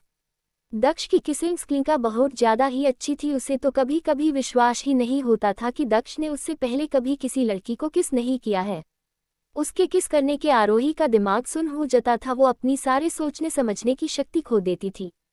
थोड़ी देर बाद आरोही को अपने होंठ पर दर्द फील हुआ, क्योंकि दक्ष बहुत ही वाइल्डली उसे किस कर रहा था। ये महसूस कर आरोही ने दक्ष की तरफ देखा। उसे देखकर ऐसा कहीं से भी नहीं लग रहा था कि वो अभी उसे छोड़ने के मूड में है। दक्ष को देखकर ऐसा लग रहा था कि जैसे वो उसे पूरा का पूरा निगल जाना चाहता हो। बहुत देर किस करने के बाद भी जब दक्ष ने उसे नहीं छोड़ा तो वो उसे खुद से दूर करने लगी, क्योंकि उसे अब सांस लेने में प्रॉब्लम हो रही थी। वो अपने छोटे छोटे हाथों से दक्ष को धक्का दे रही थी, पर दक्ष की ताकत के सामने वो कुछ भी नहीं थी, इसलिए वो दक्ष को हिला भी नहीं पा रही थी, तो दूर करना तो बहुत दूर की बात थी। वही दक्ष ने जब ये देखा कि आरोही उसे खुद से दूर कर रही है तो उसने अपने एक हाथ से उसके दोनों को पकड़कर उसके सिर के ऊपर कर दिया और फिर से उसे किस करने लगा। ये देखकर आरोही छटपटाने लगी, पर उसके छटपटाने का कोई फायदा नहीं हुआ, चाहे वो कितनी कोशिश क्यों न कर रही हो, पर वो खुद को दक्ष की पकड़ से छुड़ा नहीं पा रही थी। ये देखकर भी उसने कोशिश करना छोड़ दिया और दक्ष जो करना चाहता था उसे करने दिया। वही दक्ष ने जब देखा कि आरोही शांत हो गई है तो वो उसे प्यार से किस करने लगा। दक्ष तब तक आरोही को किस करता रहा जब तक वो पूरी तरीके से सेटिस्फाई नहीं हो गया। सेटिस्फाई होने के बाद उसने आरोही को छोड़ दिया और उसे कसकर गले लगा लिया। वही दक्ष के छोड़ते ही आरोही जोर जोर से सांस लेने लगी। सांस की कमी से उसका चेहरा पूरा लाल हो गया था, उसके होठों बुरी तरीके से सूज गए थे। दक्ष इससे आगे भी बढ़ना चाहता था, पर वो लोग अभी कार में थे और दक्ष को पता था ये सही जगह नहीं है ये सब करने के लिए। वो नहीं चाहता था कि आरोही अनकंफर्टेबल फील करे। उसे अच्छे से पता था कि उसकी वाइफ कितनी शर्मीली है। अगर उसने अभी कुछ भी किया तो उसकी क्यूट सी प्यारी सी वाइफ उससे गुस्सा हो जाएगी। फिर दक्ष के सामने आरोही का गुस्सा वाला चेहरा आने लगा। जब भी आरोही गुस्सा होती थी तो उसका छोटा सा चेहरा सा क्यूट सा चेहरा कैसे गुस्से से लाल हो जाता था। उस समय आरोही उसे बहुत ही ज्यादा प्यारी लगती थी और ये सब याद करते ही दक्ष के चेहरे पे एक छोटी सी मुस्कान आ गई। दक्ष उसे गले लगाए उसकी खूबसूरती को फिल कर रहा था, क्योंकि आरोही में से हमेशा एक भीनी भीनी खुशबू आती थी जो दक्ष को बहुत पसंद थी। वही दक्ष के छोड़ते ही आरोही जोर जोर से सांस लेने लगी और अपनी बढ़ी हुई धड़कनों को कंट्रोल करने की कोशिश करने लगी। वही आरोही के ऐसे जोर जोर से सांस लेने के वजह से उसकी चेस्ट ऊपर नीचे हो रही थी, जो उसके बेहद करीब होने के वजह से दक्ष अच्छे से फील कर सकता था। और ये महसूस करते ही दक्ष फिर से अपना कंट्रोल खोने लगा कि तभी उसने देखा कि मेंशन आ गया। ये देखकर वो जल्दी से आरोही के ऊपर से उठा और खींचकर अपनी गोद में बैठा लिया। सबसे पहले उसने आरोही के कपड़े ठीक किए और फिर खुद के जो उनके रोमांस की वजह से अस्त व्यस्त हो गए थे। सब करने के बाद उसने आखिरी बार आरोही को ऊपर से नीचे तक देखा। जब उसे सब कुछ सही लगा तो वो आरोही को अपनी गोद में उठाकर कार से बाहर आया और सीधा मेंशन के अंदर लेकर चला गया। वही आरोही ने भी दक्ष को कुछ नहीं कहा, क्योंकि उसने अभी इतनी ताकत नहीं थी कि वो खुद से चलकर घर के अंदर जा सके।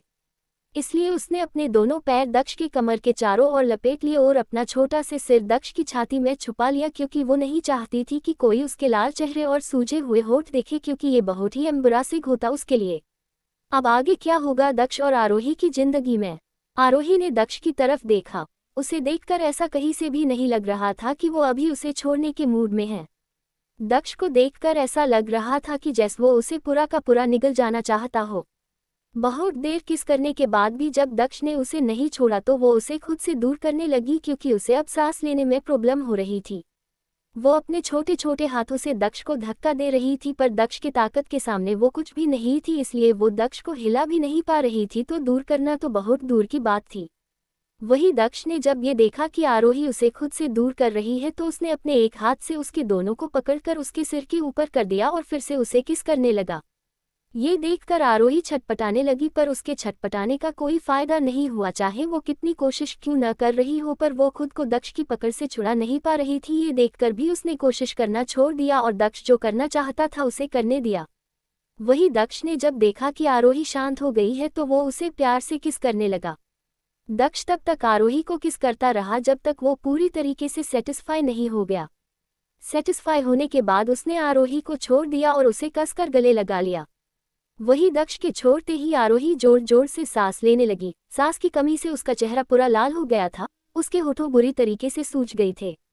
दक्ष इससे आगे भी बढ़ना चाहता था, पर वो लोग अभी कार में थे और दक्ष को पता था ये सही जगह नहीं है ये सब करने के लिए। वो नहीं चाहता था कि आरोही अनकंफर्टेबल फील करे। उसे अच्छे से पता था कि उसकी वाइफ कितनी शर्मीली है। अगर उसने अभी कुछ भी किया तो उसकी क्यूट सी प्यारी सी वाइफ उससे गुस्सा हो जाएगी। फिर दक्ष के सामने आरोही का गुस्सा वाला चेहरा आने लगा। जब भी आरोही गुस्सा होती थी तो उसका छोटा सा चेहरा सा क्यूट सा चेहरा कैसे गुस्से से लाल हो जाता था। उस समय आरोही उसे बहुत ही ज्यादा प्यारी लगती थी और ये सब याद करते ही दक्ष के चेहरे पे एक छोटी सी मुस्कान आ गई।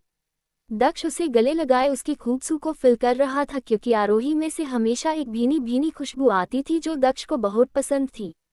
वही दक्ष के छोड़ते ही आरोही जोर जोर से सांस लेने लगी और अपनी बढ़ी हुई धड़कनों को कंट्रोल करने की कोशिश करने लगी। वही आरोही के ऐसे जोर जोर से सांस लेने के वजह से उसकी चेस्ट ऊपर नीचे हो रही थी, जो उसके बेहद करीब होने के वजह से दक्ष अच्छे से फील कर सकता था। और ये महसूस करते ही दक्ष फिर से अपना कंट्रोल खोने लगा कि तभी उसने देखा कि मेंशन आ गया। ये देखकर वो जल्दी से आरोही के ऊपर से उठा और खींचकर अपनी गोद में बैठा लिया। सबसे पहले उसने आरोही के कपड़े ठीक किए और फिर खुद के जो उनके रोमांस की वजह से अस्त व्यस्त हो गए थे। सब करने के बाद उसने आखिरी बार आरोही को ऊपर से नीचे तक देखा। जब उसे सब कुछ सही लगा तो वो आरोही को अपनी गोद में उठाकर कार से बाहर आया और सीधा मेंशन के अंदर लेकर चला गया। वही आरोही ने भी दक्ष को कुछ नहीं कहा, क्योंकि उसने अभी इतनी ताकत नहीं थी कि वो खुद से चलकर घर के अंदर जा सके। इसलिए उसने अपने दोनों पैर दक्ष की कमर के चारों ओर लपेट लिए और अपना छोटा से सिर दक्ष की छाती में छुपा लिया, क्योंकि वो नहीं चाहती थी कि कोई उसके लाल चेहरे और सूजे हुए होठ देखे, क्योंकि ये बहुत ही एम्बरासिंग होता उसके लिए। वही ऊपर रूम में दक्ष बिना रुके आरोही को चूमे जा रहा था। कभी वो उसके होठों को चूमता तो कभी उसके गर्दन को, साथ ही साथ वो अपने एक हाथ से पूरी बॉडी को एक्सप्लोर भी कर रहा था। आज सच में दक्ष खुद को कंट्रोल नहीं कर पा रहा था। जिसे अपने पाने के लिए इतना इंतजार किया हो, और जब वो इंसान आपके सामने हो, ऊपर से वो इंसान आपकी बीवी हो, तो उस इंसान की चाहे कितनी भी मजबूत कंट्रोलिंग पावर क्यों ना हो, उस समय उस इंसान का खुद पर काबू रखना बहुत मुश्किल होता है। यही हाल अभी दक्ष का था, पर उसे अपनी लिमिट पता थी। पर था तो वो भी एक मर्द ही, उसकी भी कोई इच्छा थी आरोही को लेकर। एक तरह से देखा जाए तो दक्ष कुछ गलत नहीं कर रहा था, क्योंकि आरोही उसकी बीवी थी। अब वो अपनी बीवी के हाथ ये सब नहीं करेगा तो किसके साथ करेगा। वही दक्ष के इस तरह किस करने से आरोही के मुंह से मादक सिसकियां निकल रही थी। वही आरोही की सिसकियां दक्ष के कान में मिस्री का काम कर रही थी, जिससे सुनकर उसे बहुत ही सुकून मिल रहा था। दक्ष ने एक नज़र आरोही की तरफ देख, जब उसे लगा कि आरोही को इससे कोई प्रॉब्लम नहीं है तो उसने धीरे से उसके ब्लाउज को कंधे से थोड़ा नीचे किया और उसके कंधे को चूमने लगा। और ये महसूस कर आरोही की दिल की धड़कन बहुत तेज हो गई। उसकी पकड़ दक्ष पर कस गए। कंधे को चूमने के बाद दक्ष ने उसकी तरफ देखा जो उसे ही देख रही थी। शर्म के मारे उसके गाल एकदम पके हुए टमाटर की तरह लाल हो गए थे, जिससे वो और प्यारी लग रही थी। आरोही को इस तरह देखकर दक्ष का मन किया कि वो उसे पूरा और पूरा निकाल ही जाए। आरोही इस समय एकदम खिले हुए गुलाब की तरह लग रही थी। दक्ष मन ही मन में बोला, ये लड़की मुझे सेड्यूस करने का एक भी मौका नहीं छोड़ती है, अगर ऐसा ही चलता रहा तो पता नहीं मैं कब तक खुद को कंट्रोल कर पाऊंगा। दक्ष अभी आरोही के साथ वो सब नहीं करना चाहता था क्योंकि आरोही अभी इन सब के लिए बहुत छोटी थी। उसे पता था कि अगर उसने अभी ऐसा कुछ भी किया तो आरोही को बहुत ही दर्द होगा और दक्ष अपने सेटिस्फैक्शन के लिए आरोही को चोट नहीं पहुंचा सकता था। फिर उसने धीरे से आरोही के गाल पर बाइट कर लिए। दक्ष के ऐसा करते ही आरोही ने उसे घूर कर देखा पर कुछ कहा नहीं। वही आरोही को यूं खुद को घूरता देख दक्ष अपनी सेडिक्टिस आवाज में बोला, क्या हुआ वाइफी, तुम मुझे घूर क्यों रही हो? क्या तुम्हें भी मुझे प्यार करने का मन कर रहा है? क्या तुम चाहती हो मैं इससे आगे भी कुछ करूं? हाँ बोलो वाइफी, अगर तुम चाहती हो तो मुझे कोई प्रॉब्लम नहीं है। वही दक्ष के मुंह से ऐसे बेशर्मी वाली बातें सुनकर आरोही को अपने गाल जलते हुए महसूस हुए। उसका मन कर रहा था कि वो अभी के अभी यहाँ से कहीं गायब हो जाए। आरोही से जब और दक्ष की इंटेंस नजरें बर्दाश्त नहीं हुए तो वो जल्दी से पलट गए और अपना मुंह तकिए में छुपा लिया। वही आरोही के ऐसा करने से दक्ष के सामने अब आरोही की खुली पीठ थी क्योंकि उसका ब्लाउज ब्लैक लेस था। वही दक्ष अपनी इंटेंस नजरों से आरोही की खुली पीठ को देख रहा था। उसने एक नज़र आरोही के लाल गाल को देखा, फिर अपना ठंडे हाथ उसकी पीठ पर फेरने लगा। उसके ऐसा करने से आरोही के पकड़ तकिए पर कस गए। दक्ष के हाथ जैसे जैसे उसकी पीठ पर चल रहे थे आरोही को अपने शरीर में एक अलग सी ही सिहरन महसूस हो रही थी। वो खुद को शांत करने के लिए गहरी गहरी सांस ले रही थी। आरोही इस समय बहुत ही सैडिक्टिव लग रहा था। फिर जब दक्ष से और बर्दाश्त नहीं हुआ तो अपने गर्म होंठ आरोही की पीठ पर रख दिए और उसे चूमने लगा। दक्ष के ऐसा करने से आरोही के मुंह से एक आहें निकल गए। उसे अपनी पूरे शरीर में एक अलग सी ही बेचैनी महसूस हो रही थी। फिर वो गहरी सांस लेते हुए धीरे से बोली, हूँ हबी, पर वो आगे कुछ बोल पाती उससे मुंह से एक छोटी सी चीख निकल गई थी क्योंकि ने जोर से उसकी पीठ पर बाइट कर लिया था। दक्ष समझ गया था कि आरोही उसे रोकना चाहती थी, इसलिए ही उसने ऐसा किया था क्योंकि उसे पता था आरोही ने उसे रुकने को कहा तो वो चाहे कितना भी आरोही को प्यार क्यों न करना चाहता हो पर नहीं कर पाएगा। वो बिना रुके आरोही की पीठ पर किस और बाइट किए जा रहा था। फिर उसने आरोही को अपनी तरफ घुमाया और पेट कर किस और बाइट करने लगा। पूरे रूम में बस आरोही की सिसकियां गूंज रही थी। वो दोनों अपनी ही दुनिया में खोए हुए थे कि तभी अचानक से दक्ष का फोन बजने लगा। ये सुनकर भी दक्ष नहीं रुका और वैसे ही आरोही को किस और बाइट करता रहा। उसे बस अभी आरोही और उसका शरीर ही नजर आ रहा था। थोड़ी देर बाद फिर से उसका फोन बजने लगा। ये सुनकर दक्ष को गुस्सा आ गया। इस समय उसे कौन फोन कर रहा था?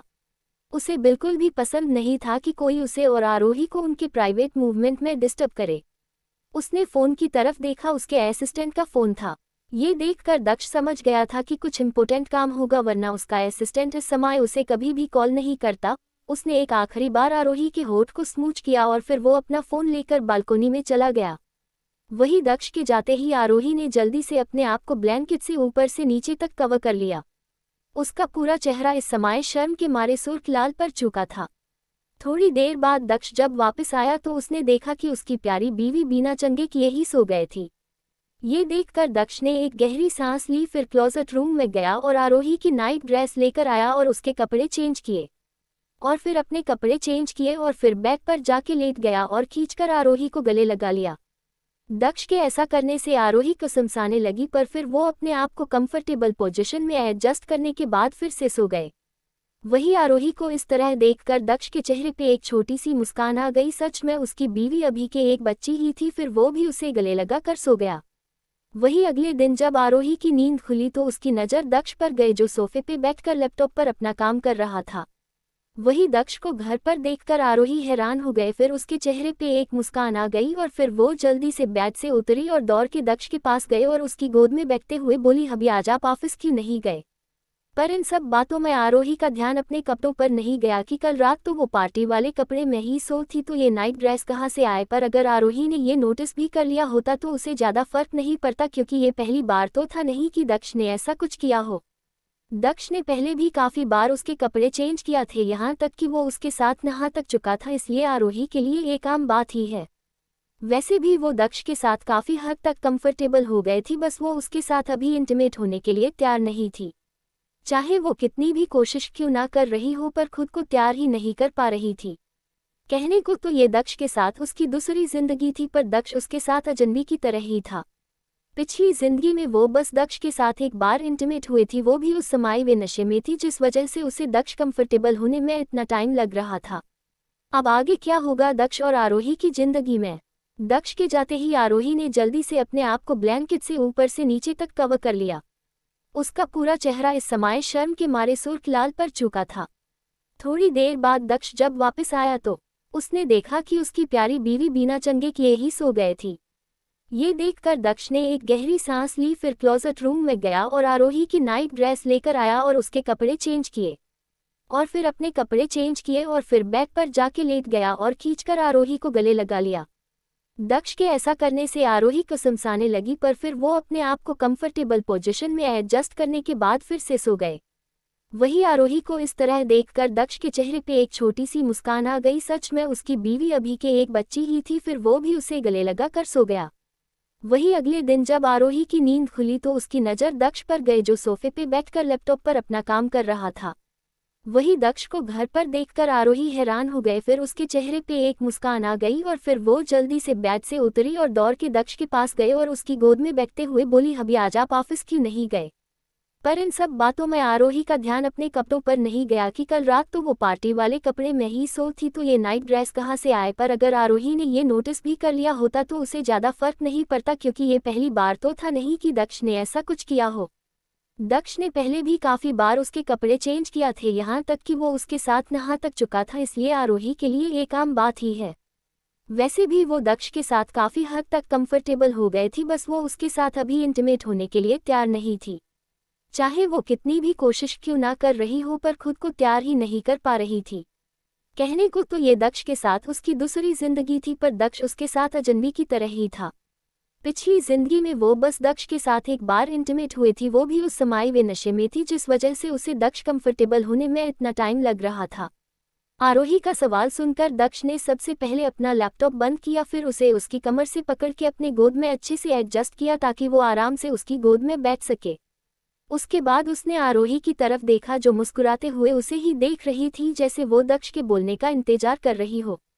वो सच में ये जानने के लिए बहुत क्यूरियस थी कि दक्ष इस समय घर पर क्या कर रहा था, वो भी रूम में, क्योंकि अगर कभी दक्ष घर पर रहता भी था तो वो ज़्यादा अपना टाइम स्टडी रूम ही बीतता था काम करते हुए।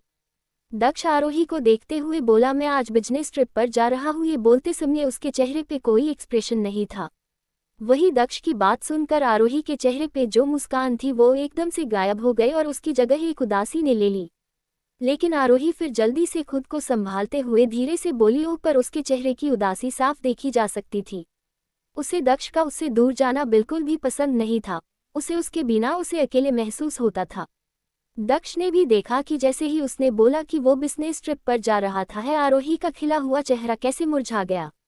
आरोही को ये सुनकर बिल्कुल भी अच्छा नहीं लग रहा था कि दक्ष फिर से उसे छोड़कर बिजनेस ट्रिप पर जा रहा है, क्योंकि जब पिछली बार वो उसे छोड़कर गया था तो उसने उसे बहुत मिस किया था। वो दिन भर बस अपने रूम में रहती और दक्ष को याद करके रोते रहते थी, क्योंकि दक्ष के बिना उसे अच्छा नहीं लगता था, उसे बहुत अकेला भी फील होता था। वैसे तो रचित उसके मॉम डैड दिन भर उसके साथ होते थे, पर फिर भी उसे दक्ष की कमी बहुत खलती थी। वो नहीं चाहती थी कि दक्ष फिर से उसे छोड़कर जाए, क्योंकि वो वापस से वो सब फील नहीं करना चाहती थी। पर उसने कुछ कहा नहीं, क्योंकि आरोही को पता था कि दक्ष का काम कितना इम्पोर्टेंट है और वो उसके काम के बीच में नहीं आना चाहती थी। आर्या ने देखा था कि दक्ष दिन रात कितनी मेहनत करता है। वो देर रात घर आता था और सुबह जल्दी ही ऑफिस चला जाता था, और यहाँ तक कि उसके पास वीकेंड पे भी टाइम नहीं होता था, पर दक्ष हमेशा उसके लिए थोड़ा टाइम निकलता था। ये देखकर आरोही को बहुत अच्छा लगता था कि दक्ष के पास इतना काम होने के बाद भी वो उसके लिए थोड़ा टाइम निकलता था, इसलिए ही वो कभी भी उसके काम के बारे में कभी कुछ नहीं बोलती थी। वो दक्ष के दिन रात की मेहनत को यूं कैसे बर्बाद जाने दे सकती थी। वो नहीं चाहती थी कि उसके वजह से दक्ष के बिजनेस को कोई नुकसान हो, इसलिए उसने सोच लिया था कि वो दक्ष को कुछ भी नहीं बोलेगी। वो थोड़े दिन दक्ष के दूर रहना बर्दाश्त कर सकती थी, पर उसके वजह से उसे नुकसान हो वो ये बिल्कुल भी बर्दाश्त नहीं कर सकती थी। आरोही ने कभी नहीं सोचा था कि उसे दक्ष के लिए कभी ऐसा भी फील होना। कहा पिछली जिंदगी में वो दक्ष से दूर जाने के बहाने ढूंढते रहती, और अब जब वो खुद उससे दूर जा रहा था तो उसे बिल्कुल भी अच्छा नहीं लग रहा था। वही दक्ष आरोही के चेहरे के बनते बिगड़ते भाव को साफ देख सकता था। उसने देखा कि जैसे ही उसने कहा कि वो बिजनेस ट्रिप पर जा रहा है तो उसका चेहरा कैसे मुरझा गया। दक्ष को ये देखकर बहुत अच्छा लग रहा था कि आरोही को उससे दूर होने से फर्क पड़ता था। दक्ष फिर प्यार से उसके गाल सहलाते हुए बोला, क्या हुआ वाइफी? ये सुनकर आरोही उसकी तरफ देखते हुए बोली, हबी आप कितने दिन में वापस आओगे? ये सुनकर दक्ष आरोही को और परेशान करते हुए बोला, शायद 15 दिन या उससे ज्यादा भी लग सकता है। और दक्ष ये बात झूठ नहीं बोल रहा था। कल रात उसके असिस्टेंट का इसलिए ही उसके पास फोन आया था कि उसके न्यूयॉर्क वाले ब्रांच पर कुछ प्रॉब्लम हो गए है। वैसे प्रॉब्लम ज़्यादा बड़ी नहीं थी, दक्ष नहीं जाता तो भी वो सॉल्व हो जाती, पर उसमें थोड़ा टाइम लगता। लेकिन दक्ष को काम में लापरवाही बिल्कुल भी पसंद नहीं थी, इसलिए वो खुद जा रहा था जिससे वो जितना जल्दी हो सके उसे सॉल्व कर सके। वही दक्ष की बात सुनकर आरोही के आंख में आंसू आ गए। उसने जितनी भी हिम्मत जुटाई थी कि वो दक्ष के बिना रह सकती है, वो सब दक्ष की बात सुन एक पल में ही कहीं गायब हो गए। वो दक्ष के बिना 15 दिन कैसे रहेगी, ये सब सोचकर उसके आंख में आंसू आ गए। पिछली बार दक्ष बस 7 दिन के लिए गया था तो उसने उसे कितना मिस किया था, और अब दक्ष लगभग आधे महीने के लिए जा रहा था। ये सुनकर वो खुद को रोने से नहीं रोक पा रही थी। उसे पता था कि वो दक्ष के बिना इतने दिन नहीं रह सकती थी। भले ही बाहर से वो कितनी भी स्ट्रॉन्ग क्यों न दिखाती हो, पर वो अंदर से बहुत कमजोर थी। खासकर दक्ष को लेकर वो दक्ष के बिना एक दिन भी नहीं रह सकती थी, तो 15 दिन तो दूर की बात थी। वो दक्ष के इतने करीब कब हो गए उसे पता ही नहीं चला। शायद उसे इस बात का डर था कि कहीं पिछले जिंदगी की तरह वो इस जिंदगी में भी दक्ष को खो न दे। वही आरोही के आंख में आंसू देखकर दक्ष बोला, क्या हुआ वाइफी, तुम खुश नहीं हो कि तुम मेरे साथ जा रही हो? ये सुनकर आरोही रोते हुए बोली, हबी आप कैसे सोच सकते हैं कि मैं आपके दूर जाने से मैं खुश होगी? लेकिन तभी उसे ध्यान आया कि दक्ष ने क्या बोला। दक्ष ने बोला कि तुम मेरे साथ जा रही हो। उसके कहने का मतलब क्या था आरोही को समझ नहीं आया। आरोही फिर कंफ्यूज नजरों से दक्ष को देखने लगी। उसे कंफ्यूज होना भी लिमजी थी, क्योंकि आज से पहले दक्ष कभी भी कोई बिजनेस ट्रिप पर नहीं लेकर गया था, ना ही इस जिंदगी में न ही उस जिंदगी में। करार का कंफ्यूजन वाला लुक देखकर दक्ष समझ गया कि प्यारी बीवी को ऐसा लगा कि वो उसे छोड़कर जा रहा है, इसलिए वो ऐसा रो रही थी। ये देखकर दक्ष आरोही के आंसू पोंछते हुए बोला, वाइफी तुम भूल गए कि मैंने क्या कहा था कि अब से मैं कहीं भी जाऊंगा तुम्हें अपने साथ लेकर जाऊंगा। इसका मतलब वो भी उसके साथ बिजनेस ट्रिप पर जा रही थी, मतलब उसे अकेला छोड़कर नहीं जा रहा था। वही ये सब सोचकर आरोही के चेहरे पे एक बहुत बड़ी मुस्कान आ गई थी। उसे तो विश्वास ही नहीं हो रहा था कि दक्ष उसे भी अपने साथ बिजनेस ट्रिप पर लेकर जा रहा है। आरोही आज से पहले कभी भी शहर से बाहर नहीं गई थी, न ही उस जिंदगी में, यहाँ तक कि उसने आज तक जितना कुछ भी देखा था वो सब शादी होने के बाद ही देखा था। उसके पेरेंट्स को सिर्फ पैसों से मतलब था, जिस वजह से उनकी पूरी जिंदगी पैसों के पीछे भागते हुए निकल गए। इन सब में वो आरोही के बारे में तो भूल गए थी कि उनकी कोई बेटी भी है, जिस वजह से उसने कभी कुछ नहीं देखा। वो स्कूल कॉलेज के अलावा कहीं नहीं गई थी, वो भी सिर्फ इसलिए क्योंकि वो एक स्कॉलरशिप स्टूडेंट थी। उसने कभी सोचा भी नहीं था कि वो कभी कहीं बाहर घूमने भी जा सकती है, इसलिए वो ये सुनकर शॉक हो गए थी, लेकिन वो उतनी ही ज़्यादा एक्साइटेड भी थी। फिर कुछ जल्दी से दक्ष की गोद से उठी और खुशी में उछलने लगी। वो कूदते हुए बोली, क्या सच में हब्बी, मैं भी आपके साथ जा रही हूँ? वही आरोही को बच्चों को तरह एक्साइटेड देखकर दक्ष के चेहरे पे एक छोटी सी मुस्कान आ गई थी। फिर उसने अपना सिर हाँ में हिला दिया। ये देखकर आरोही को कन्फर्म हो गया कि दक्ष उससे झूठ नहीं बोल रहा है। दक्ष भी आरोही के बिना इतने दिन नहीं रह सकता था, इसलिए उसने पहले ही ये डिवाइड कर लिया था कि वो आरोही को भी अपने साथ न्यूयॉर्क लेके जाएगा। वैसे भी आरोही के बिना उसे नींद भी नहीं आती थी, उसे उसकी लत जो लग गई थी। वैसे भी उनकी शादी को इतने दिन हो गए थे, वो आरोही को लेकर कभी नहीं गया था, तो एक तरह से देखा जाए ये उनका हनीमून ही था। दक्ष ने देखा आरोही अभी भी खुशी के मारे खुद रही थी। आरोही सोच रही थी कि उसे अपने साथ क्या क्या लेकर जाना चाहिए, क्योंकि वो आज से पहले कभी भी कहीं नहीं गए थी, तो उसे कुछ भी आइडिया नहीं था कि उसे क्या लेकर जाना चाहिए। फिर वो जल्दी से अपने क्लोजेट रूम में गए और सब कुछ देखने लगी कि वो अपने साथ क्या क्या लेकर जा सकती है। पर वहाँ पर इतने सारे कपड़े थे कि उसे समझ ही नहीं आ रहा था कि वो लेकर जाए और क्या नहीं। आरोही आज से पहले कभी भी ये नोटिस नहीं किया कि उसके पास इतने सारे कपड़े हैं। उसने आज से पहले इस पर कभी ध्यान ही नहीं दिया, क्योंकि आरोही कपड़ों को लेकर पीकी नहीं थी। उसके हाथ में जो आता था वो पहन लेती थी, और वैसे भी वो बहुत सुंदर थी, तो उस पे हर तरह के कपड़े अच्छे लगते थे, इसलिए उसने आज से ये नोटिस ही किया था। क्लोजर देखकर तो आरोही का दिमाग ही खराब हो गया, वो पूरी तरीके से कंफ्यूज हो गए। फिर उसने सोचा कि वो सिया से फ़ोन करके पूछ ले कि उसे अपने साथ क्या लेकर जाना चाहिए, क्योंकि एक वही थी जो उसकी हेल्प कर सकती थी। पर तभी उसे याद आया कि रचित और वो तो वैकेशन के लिए गए हुए हैं और वो उन्हें कॉल करके डिस्टर्ब नहीं करना चाहती थी। ये सब सोचकर वो एक बार फिर मायूस हो गए। तभी उसे दक्ष का ध्यान आया और खुद से ही बाई मैं हबी से पूछ लेती हूँ कि मुझे अपने साथ क्या क्या लेकर जाना चाहिए। वो जो भी बोलेंगे मैं अपने साथ ले जाऊंगी। ये बोलकर वो जल्दी से दक्ष के पास गए और बोली, हबी मुझे अपने साथ क्या लेकर जाना है। ये सुनकर दक्ष ने आरोही को उसकी से पकड़कर अपने तरफ खींच लिया और उसे अपने गोद बैठाते हुए बोला, तुम्हें कुछ भी ले जाने की जरूरत नहीं, मैंने पहले ही सारा इंतजाम कर दिया है। ये सुनकर आरोही की खुशी का कोई ठिकाना ही नहीं था कि उसे अब कुछ भी नहीं करना पड़ेगा, वरना तो ये सोच सोचकर पागल ही हो जाती कि वो उसे क्या चीज़ अपने साथ लेकर जाए और क्या नहीं। आरोही दक्ष के गाल पर किस करते हुए बोली, हबी आप बेस्ट हो। ये सुनकर दक्ष ने घूरकर आरोही की तरफ देखा और मन ही मन में बोला, ये लड़की मैं इसे बाहर लेकर जा रहा हूँ और ये मुझे ये बच्चों वाली किस कर रही है, इसे तो मैं वहां जाके देखता हूँ। अब आगे क्या होगा दक्ष और आरोही की जिंदगी में। दक्ष ने देखा आरोही अभी भी खुशी के मारे खुद रही थी। आरोही सोच रही थी कि उसे अपने साथ क्या क्या लेकर जाना चाहिए, क्योंकि वो आज से पहले कभी भी कहीं नहीं गई थी तो उसे कुछ भी आइडिया नहीं था कि उसे क्या लेकर जाना चाहिए। फिर वो जल्दी से अपने क्लोजेट रूम में गए और सब कुछ देखने लगी कि वो अपने साथ क्या क्या लेकर जा सकती है। पर वहाँ पर इतने सारे कपड़े थे कि उसे समझ ही नहीं आ रहा था कि वो लेकर जाए और क्या नहीं। आरोही आज से पहले कभी भी ये नोटिस नहीं किया कि उसके पास इतने सारे कपड़े हैं। उसने आज से पहले इस पर कभी ध्यान ही नहीं दिया, क्योंकि आरोही कपड़ों को लेकर पीकी नहीं थी। उसके हाथ में जो आता था वो पहन लेती थी और वैसे भी वो बहुत सुंदर थी तो उस पे हर तरह के कपड़े अच्छे लगते थे, इसलिए उसने आज से ये नोटिस ही किया था। क्लोजर देखकर तो आरोही का दिमाग ही खराब हो गया, वो पूरी तरीके से कंफ्यूज हो गए। फिर उसने सोचा कि वो सिया से फ़ोन करके पूछ ले कि उसे अपने साथ क्या लेकर जाना चाहिए, क्योंकि एक वही थी जो उसकी हेल्प कर सकती थी। पर तभी उसे याद आया कि रचित और वो तो वैकेशन के लिए गए हुए हैं और वो उन्हें कॉल करके डिस्टर्ब नहीं करना चाहती थी। ये सब सोचकर वो एक बार फिर मायूस हो गए। तभी उसे दक्ष का ध्यान आया और खुद से ही बाई मैं हबी से पूछ लेती हूँ कि मुझे अपने साथ क्या क्या लेकर जाना चाहिए। वो जो भी बोलेंगे मैं अपने साथ ले जाऊंगी। ये बोलकर वो जल्दी से दक्ष के पास गए और बोली, हबी मुझे अपने साथ क्या लेकर जाना है। ये सुनकर दक्ष ने आरोही को उसकी से पकड़कर अपने तरफ खींच लिया और उसे अपने गोद बैठाते हुए बोला, तुम्हें कुछ भी ले जाने की जरूरत नहीं, मैंने पहले ही सारा इंतजाम कर दिया है। ये सुनकर आरोही की खुशी का कोई ठिकाना ही नहीं था कि उसे अब कुछ भी नहीं करना पड़ेगा, वरना तो ये सोच सोचकर पागल ही हो जाती कि वो उसे क्या चीज़ अपने साथ लेकर जाए और क्या नहीं।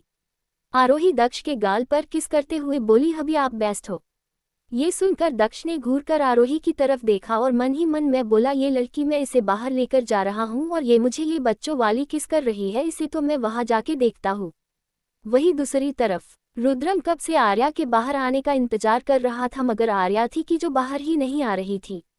रुद्रम खुद से बोला, ये वाइफी भी ना पता नहीं कितना टाइम लगाती है नहाने में, जो अभी तक उसका हुआ नहीं। इतना बोल रुद्रम रूम में अंदर चला गया पर आर्या उसे कहीं भी नहीं नजर नहीं आए।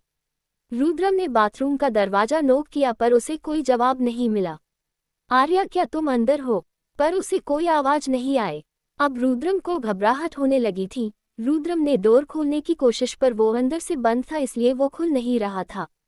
रुद्रम ने जल्दी से ड्रॉअर से बाथरूम की डुप्लीकेट की निकली और दरवाजा खोलकर अंदर चला गया, लेकिन अंदर का नजारा देखकर उसकी आंखें खौफ से फैल गए। उसके मुंह से अचानक ही निकला, वाइफी। आर्या बाथटब में बेहोश पड़ी हुई थी, उसका शरीर पानी में तैर रहा था। एक पल के लिए रुद्रम को ऐसा लगा कि आर्या में जान ही न बची हो, क्योंकि इस समय वो एकदम एक जिंदा लाश की तरह लग रही थी। नहीं, ऐसा नहीं हो सकता है, आर्या उसे इस तरह छोड़कर नहीं जा सकती थी। अभी थोड़ी देर पहले तक तो सब कुछ ठीक था, आर्या उससे साथ हंस हंस कर बात कर रही थी, फिर अचानक आर्या के साथ ये क्या हो गया। रुद्रम ने अपने ख्यालों को दूर झटका और जल्दी से बाथटब के पास गया और आर्या की सांस चेक की। शुक्र है भगवान का कि अभी भी आर्या की सांसें चल रही थी, वरना आर्या को कुछ हो जाता तो नहीं। रुद्रम ने सबसे पहले आर्या को गोद में उठाया और उसे बाथरोब पहनाकर उसे बेड पर लिटाया और जल्दी से डॉक्टर को कॉल किया। उसके बाद वो उसके हाथ पैर मसलने लगा। आर्या की पूरी बॉडी ठंडी पर गई थी। आर्या की ऐसी हालत देखकर रुद्रम की आंखें एकदम से नम हो गई। आज उसे पहली बार किसी अपने के कोने का डर महसूस हो रहा था। ना जाने कितनी देर तक रुद्रम आर्या के हाथ पैर को मलते रहा, तब जाकर उसकी बॉडी कहीं हल्की हल्की गर्म हुई। रुद्रम आर्या के सर के पास बैठकर उसे उठाने की कोशिश कर रहा था, पर वो थी कि उठ ही नहीं रही थी। देखो वाइफी, मैं बोल रहा हूँ अभी के अभी उठ जाओ, नहीं तो देखना मैं तुम्हारे साथ क्या करूँगा। आर्या को उसी तरह बेहोश देख रुद्रम के दिल में अजीब सा दर्द हो रहा था। रुद्रम बहुत ही टफ इंसान था, उसे किसी के जीने या मरने से कोई फर्क नहीं पड़ता था, पर आज वही इंसान के अपनी बीवी की ऐसी हालत देखकर आंसू नहीं रुक रहे थे। रुद्रम आर्या की ऐसी हालत देखकर पागल सा हो गया। आर्या को बेहोश हुए 1 घंटा हो गया था, पर उसे अभी तक होश आया था और नहीं डॉक्टर अभी तक आया था।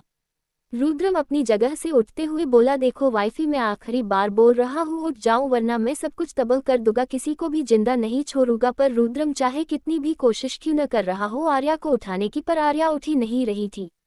और ये डॉक्टर का बच्चा कहाँ मर गया। रुद्रम को इस समय बहुत गुस्सा आ रहा था, और वो तो इस वक्त अपने विला में भी नहीं था जहाँ पर किसी को अपनी हेल्प के लिए बुला ले।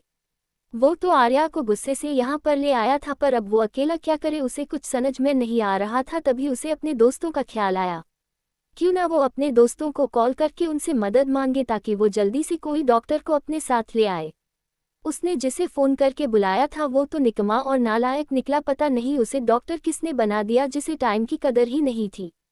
अभी रुद्रम ने अपना फ़ोन उठाया ही था कि तभी घर की डोरबेल बजी। डोरबेल की आवाज़ सुन रुद्रम लदी से नीचे भगा, जैसे अगर उसने जल्दी नहीं की तो कहीं डॉक्टर वापस से भाग ना जाए। मतलब कमाल है रुद्रम भी, मैंने इसके जैसा अतरंगी इंसान आज तक नहीं देखा। बताओ, अगर आर्या होश में नहीं आई तो सब कुछ तबाह कर देगा। मतलब क्या ये दुनिया उसकी बाप की है क्या? रुद्रम ने जल्दी से जाकर दरवाजा खोला तो सामने डॉक्टर खड़े थे। पहले तो रुद्रम ने डॉक्टर को लेट आने के लिए बहुत सुनाया और फिर उनका हाथ पकड़कर आर्या के पास ले गया ताकि वो आर्या की जल्दी से जांच कर सके और उसे बताए कि आर्या को क्या हुआ है। डॉक्टर ने आर्या का चेकअप किया, पर उन्हें समझ में नहीं आया कि आखिर आर्या को हुआ क्या है। आर्या को देखकर ऐसा लग रहा था कि जैसे वो सो रही है, पर उनके उठाने पर भी आर्या उठ नहीं रही थी। कुछ सोचकर डॉक्टर ने आर्या को एक इंजेक्शन दिया और रुद्रम को आर्या को साइकोलॉजिस्ट के पास ले जाने की सलाह दी, क्योंकि उसे आर्या की कंडीशन कुछ ठीक नहीं लग रही थी। फिर डॉक्टर वहां से चले गए। रुद्रम ने ज़्यादा देरी नहीं की और अपने असिस्टेंट को फ़ोन करके इस शहर के बेस्ट साइकोलॉजिस्ट का नंबर लगाने को कहा और आर्या को लेकर हॉस्पिटल के लिए निकल गया। रुद्रम के असिस्टेंट ने वैसा किया जैसा रुद्रम ने करने को कहा। वो नहीं जानता था कि क्या हुआ है, पर रुद्रम की आवाज़ में घबराहट साफ साफ पता चल रही थी। कुछ घंटे बाद डॉक्टर आर्या को एग्जामिन कर बाद बाहर आए। उसके बाद उन्होंने रुद्रम से जो कहा उसे सुनकर तो रुद्रम की सांस ही उसके गले में अटक गई। उसका असिस्टेंट भी डॉक्टर की बात सुनकर हैरान हो गया। उन्हें समझ में नहीं आ रहा था कि ऐसा कैसे हो सकता है। आर्या को क्या हुआ था जिसे सुनकर रुद्रम इतना हैरान हो गया। अब आगे क्या होगा दक्ष और आरोही की जिंदगी में?